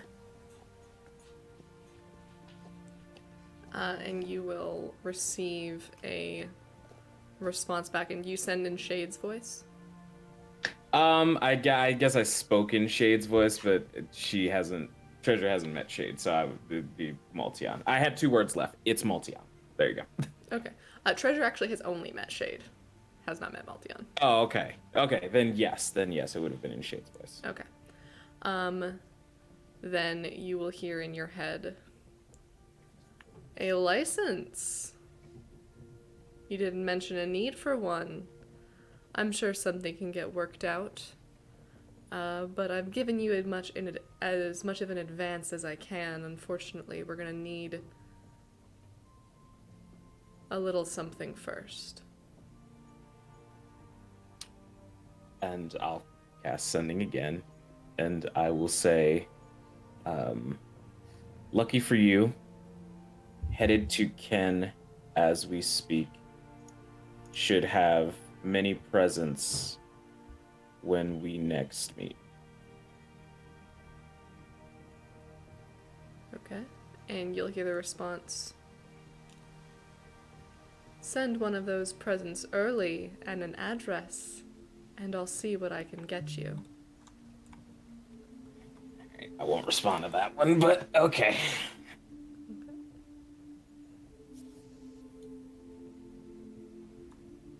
Yep. After that mental conversation has happened, Jade will, some time has passed, Jade will eventually go back. I suppose I do owe you an apology, Maltion. That was rather rude. I was very tense, but that's not an excuse. I do apologize. I have no idea what you were trying to do, but I do apologize. It's fine. I just have a very strong fight or flight reflex. I probably shouldn't have reacted so strongly, so apologies on my end as well.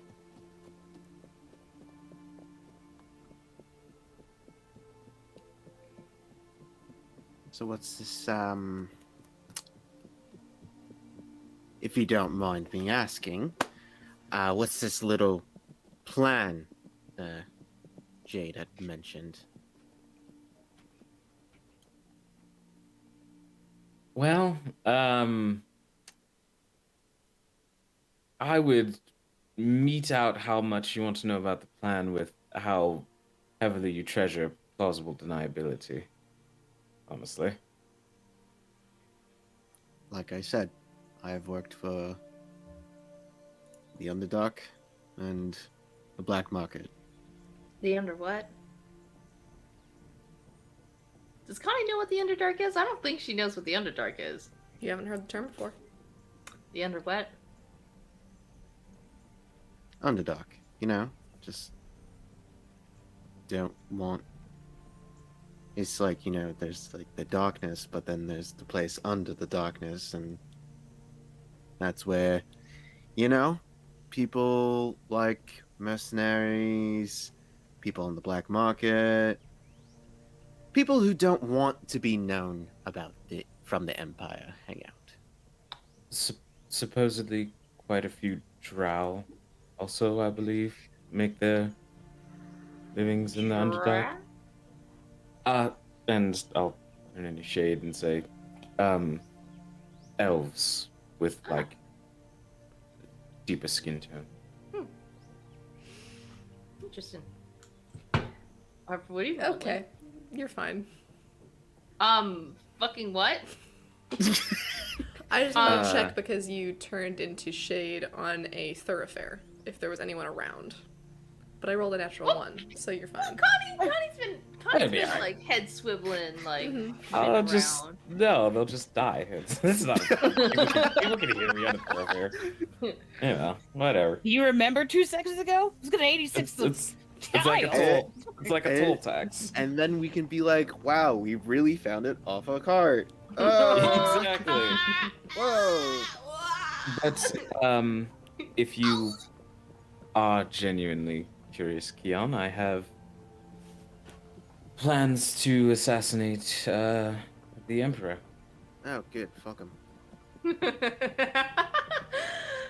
That was easy. How? Are you that? Is that a joke? How to? Are you saying how to murder or how to fuck? It's- 'Cause that's totally it's- two different questions. Are you serious? Oh my. I'm quite serious, yes.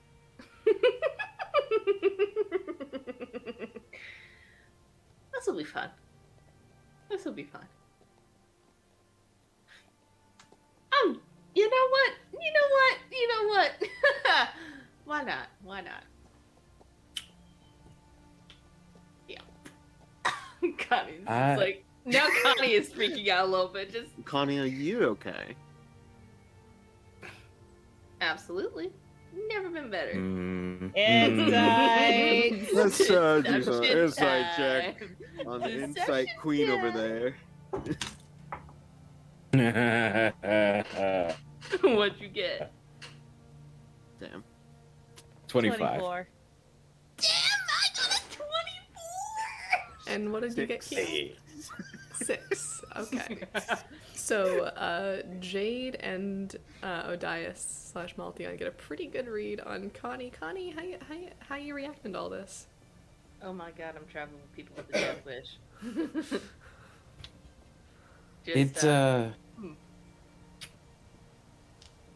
It's certainly a dangerous plan. I'm aware of that. I don't really plan to live through it, but you plan to do it by yourself? that was Oh, I originally do. the I plan. most certainly will be living through it. Yes. DM question. Regarding the secret I first gave you, is Yes. Connie aware of said secret? No? Okay. Cool.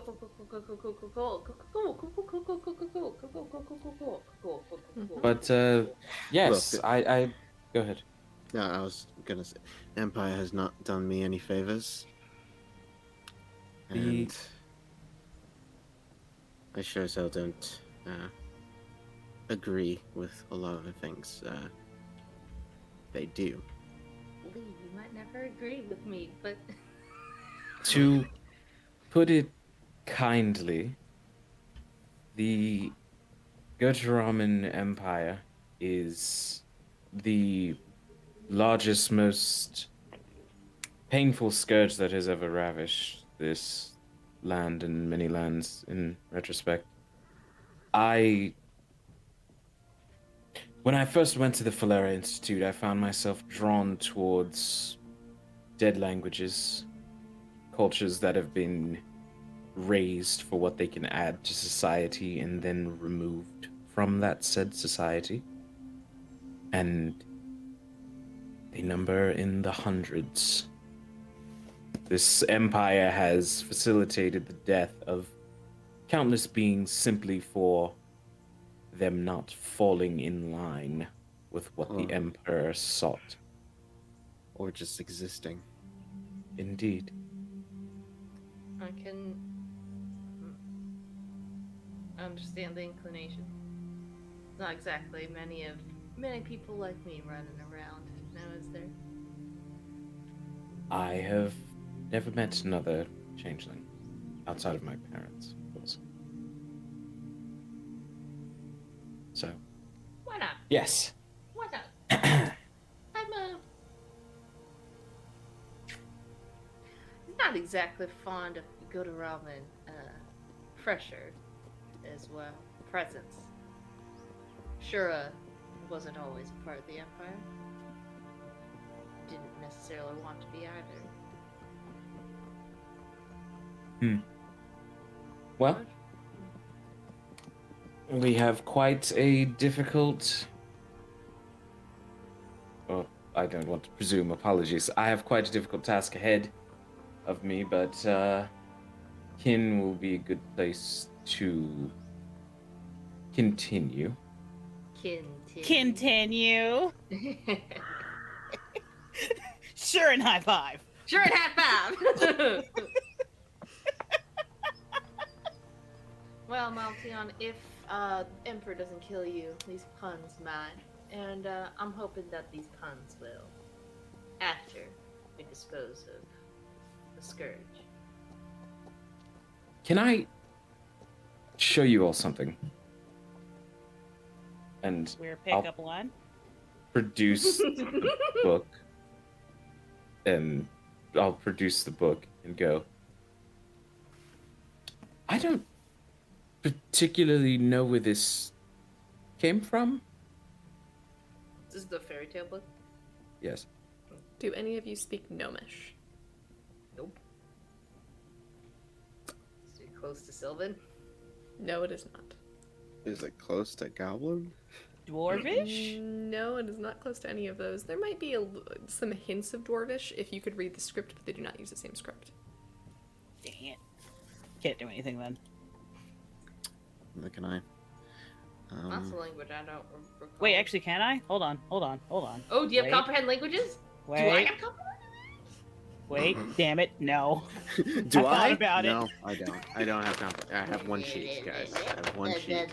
There's no spells. I will I'll see the confusion and just go, it's Gnomish, the language, but it's a book of fairy tales. It seems like it's describing magical creatures and lineages and the like. Hey, Harper, Yes. would I have heard these stories before? You likely would have heard a few of them. Because Connie? Connie might have also heard a few. There's not much overlap, though. Mm-hmm. There's pictures. This is a children's book, right? Like, It's odd. It is almost as though it is a fairy tale storybook laid out like a textbook. There are pictures. There are diagrams. Like an encyclopedia. Kind of like an encyclopedia. is I will. Connie gonna Matt? Yes, go ahead. Look through any of the images. Do any of them look like what I've heard of and or look like me? So you do see there's a section that appears to depict elves, and you saw a few different appearances of elves when you were in your stay in the Conclave. You can see that there's a much wider variety depicted in the images in this book. You can see great winged beasts that are feathered and furred and scaled. You can see there are what appear to be demons or devils. There are humanoid creatures with wings on their back and too many eyes. There is, in fact, a diagram that specifically shows a human turning into a wolf-like creature. And you see that there are actually two. There is one that shows the full moon overhead, and there is one that shows a black as night sky. Maltin, can you read this? Yes. I speak a lot of languages. That explains you knowing, and she'll just say this one in Sylvan. Yes. Try not Do you to- know what this passage says here? Would you mind reading it? I will read it. Okay. So the passage in question is discussing the difference between the Moonborn and the Moon Cursed. The Moon Cursed are those that have no control over their transformations, and they make up the majority of those who are commonly referred to as werewolves.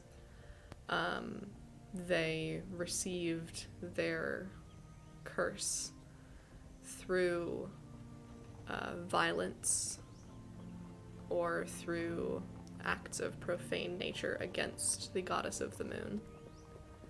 And then there are the moonborn, those who were either born into this lineage or who are blessed by the goddess. And they do have control over their transformations, except for when the protection of the goddess is not present.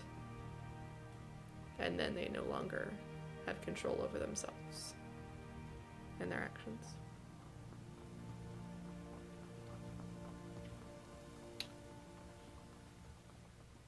Seems to detail quite a few different things.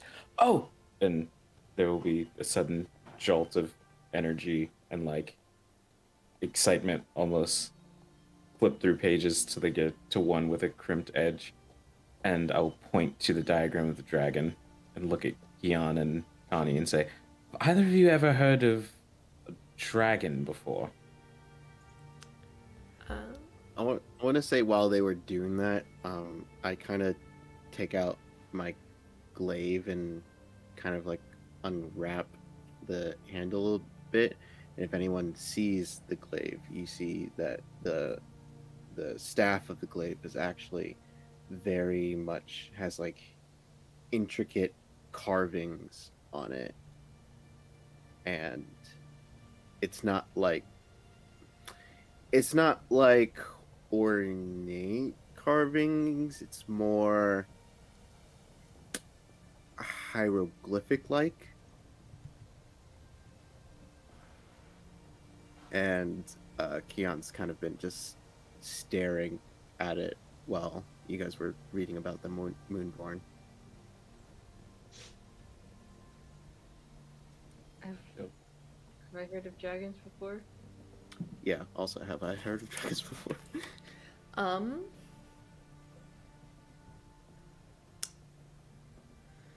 You know what? I think the person who would have the most information here about dragons, just because of her studies, is Jade. Mhm. It is something that I know that she actively studied, as opposed to the two of you, where you may have heard the odd mention in a children's tale, but you wouldn't have heard of them. I'm gonna look at this glaive. Look at the hieroglyphics. What will it look like? Yeah. I'll be open about this. Uh, this was not originally a glaive. It was originally a story staff in which my family had carved and passed down from generation to generation. This has my whole family history on it. Immediate, just like Maltian is getting as close to it as Kian seems comfortable with, and is just looking through it. Do the carvings say anything?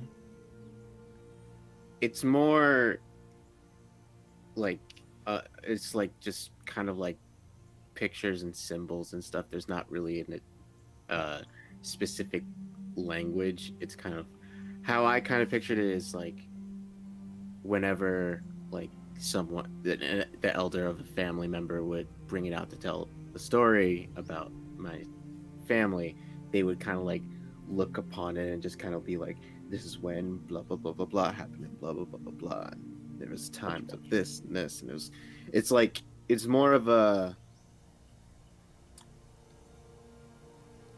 assist to oral storytelling. For sure. So if you aren't one of my lineage, you wouldn't really know what it says. Gotcha. Maltian will still just like look at it, very interested, and say, it's great that you have something like this, Kian. Yeah, hopefully I'll be able to pass it on myself one day, but we'll see how that turns out.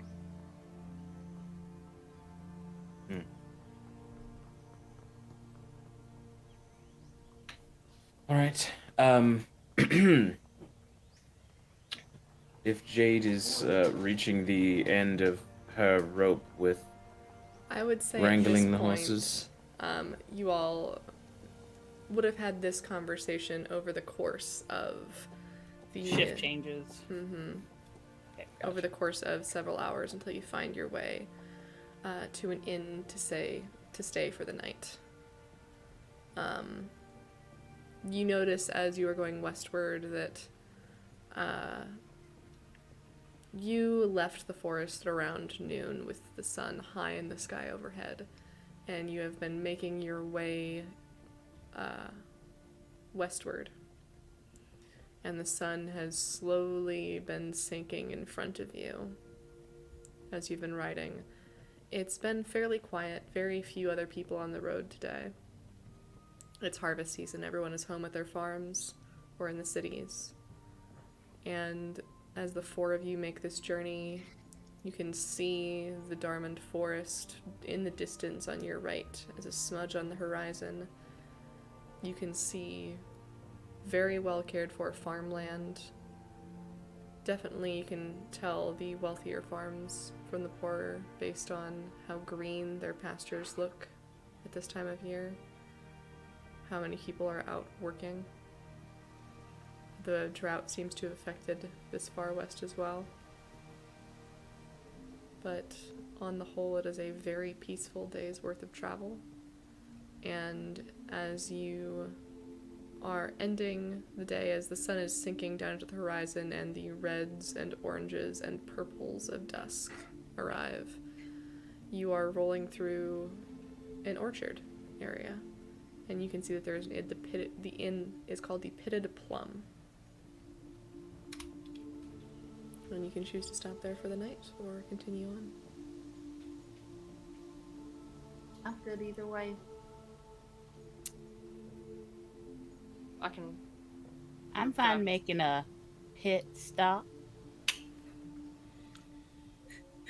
Get some rest for the fruit of our labor. Yeah. Maybe they'll have a plump dinner. I don't know if I wanted to be killed by the Arbiter anymore. More than it certainly does make you question. Well, don't worry. If we make it through with Midas is Multion's plan. Uh, you won't have to hear any more puns. That's true. Your Question. punishment will end. Jade, would you be able to send a Hmm. message back to Trivik and let them know I that can. the mission is Well, okay. invalid? Jade wants to say I can, but what distance is? We will see. Hold on. Message Sending has is a no- distance of 150 feet. Sending has no distance. I would not. I could. I know magics that can send across great distances. I Black suppose I ones. can put some effort into making sure that gets handled. What do we Uh, tell them? That is a fantastic question. We should figure that out Um, before we get into the end. Mission fizzle. No bandits to be found. Should we mention that there was an arbiter on the scene? No. Why the hell will we do that? Because they may already know. They don't need to know. They could just know that we failed, and then perhaps the arbiter and the rest of them died after we came. Listen, if there was, There, I do we not found know. no bandits, but there were clear markings of some sort of scuffle.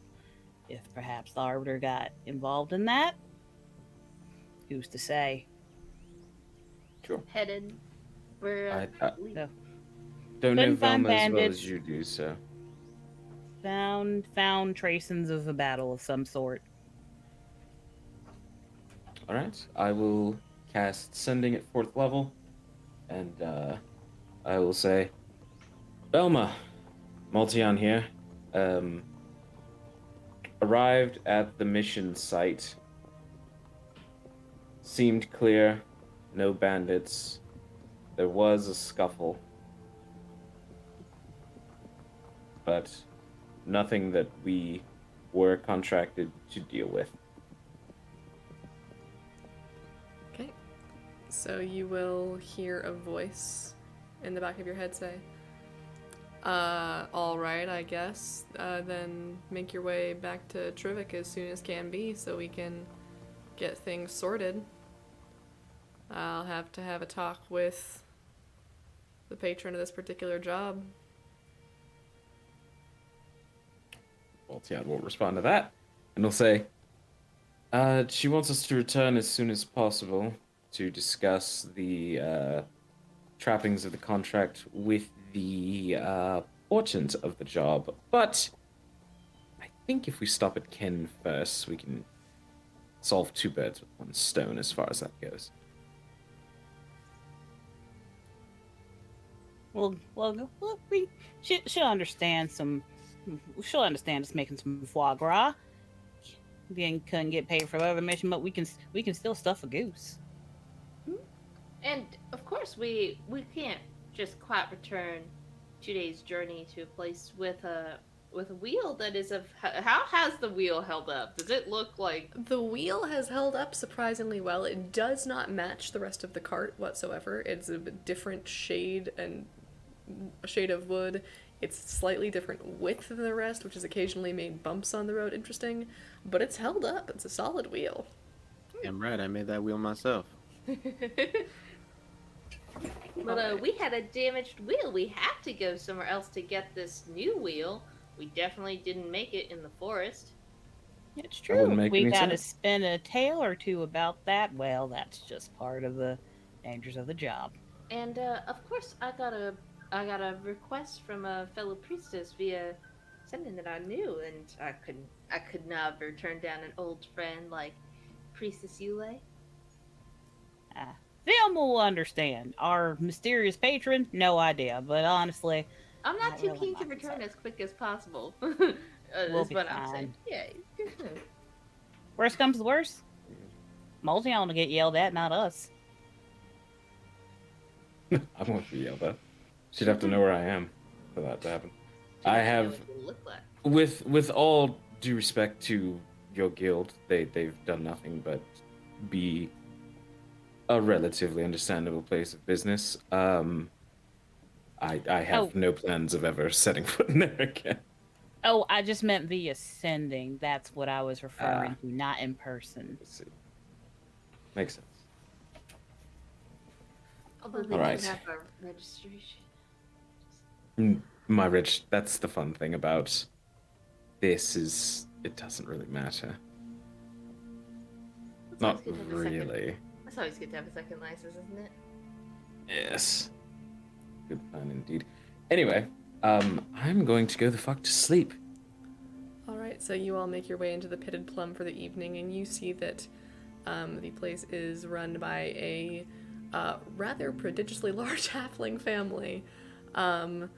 You can see that there are, at a minimum, 7 children running around this place, and Dion is very careful about walking around here. and you can see that they're all eager to help you and eager to be very friendly. And you get set up with your horse in the stable and 4 rooms for the evening. And that is where we will conclude for today. Many secrets shared today. Very fun. Not so hidden magics. Oh, you thought Out that in the was open all the things magic. that were hidden? No, absolutely not. I in no way. thought that After was all of that, I feel like it. Keon has shared a lot about himself. There's just Press not a X to lot. doubt chat. There's no other secrets about Keon. That Yeah, same. Same. nothing Oh man, more. Oh, this. what makes you all think that even if you all exhausted your secrets about yourselves, that I would not have secrets I am keeping about you all? Oh, that's fair. Also, Also true. like, not even to mention the secrets that we gave to Harper, which is fucking my second Which- secret. I think is Yeah. gonna be super interesting if we continue our plan. But thank you so much to everyone for tuning into Hidden Magics. We appreciate you so much. And now my beautiful, wonderful, lovely players are going to get the chance to talk about who they are and where else you can find them. And we'll start, as always, on my right with Alicia. Hey, I'm Alicia, or NNG98 on Twitter, not Twitch, because yay, sudden rebranding. On Twitch, I am Petty Energy.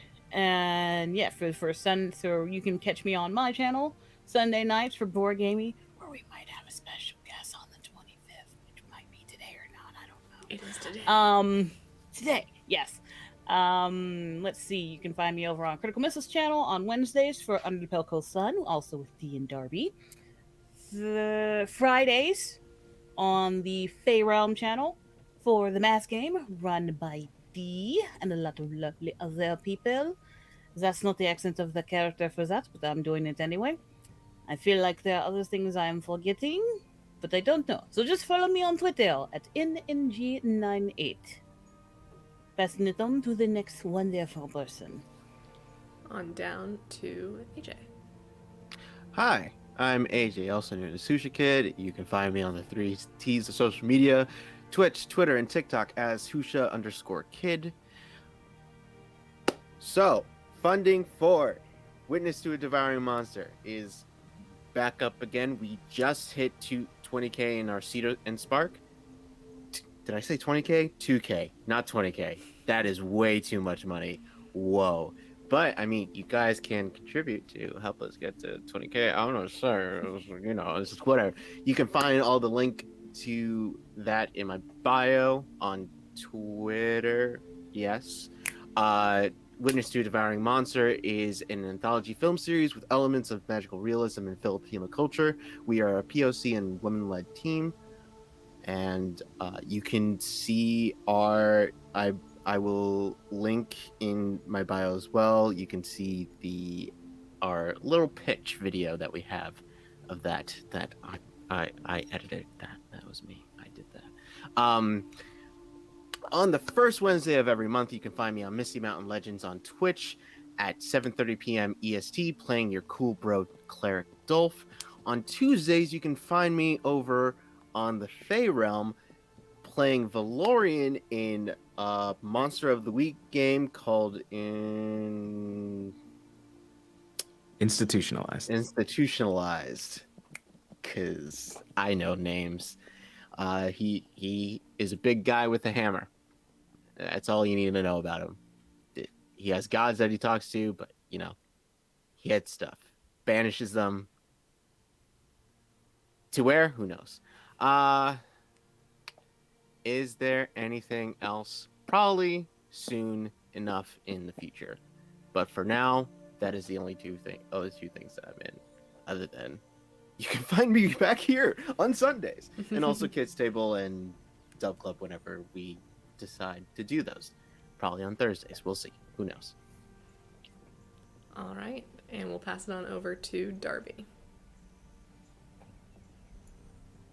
Hello. It's me, Darby. I've been playing Connie Canid. Definitely totally human, totally normal. You know, nothing interesting about that. You can find me on Twitter as @DarbyPack. That is my real human name, but really I'm just a possum in a skin suit. You can find me here on Sundays, but you can also find me elsewhere on this channel on Tuesdays and Thursdays. Tuesdays for Darby's Dungeon and Thursdays for Co-op Chaos. You can also find me as the co-host of this podcast, of this Twitch channel's podcast called Chaotic Creations, a podcast where we take weird prompts and make weird TTRPG characters.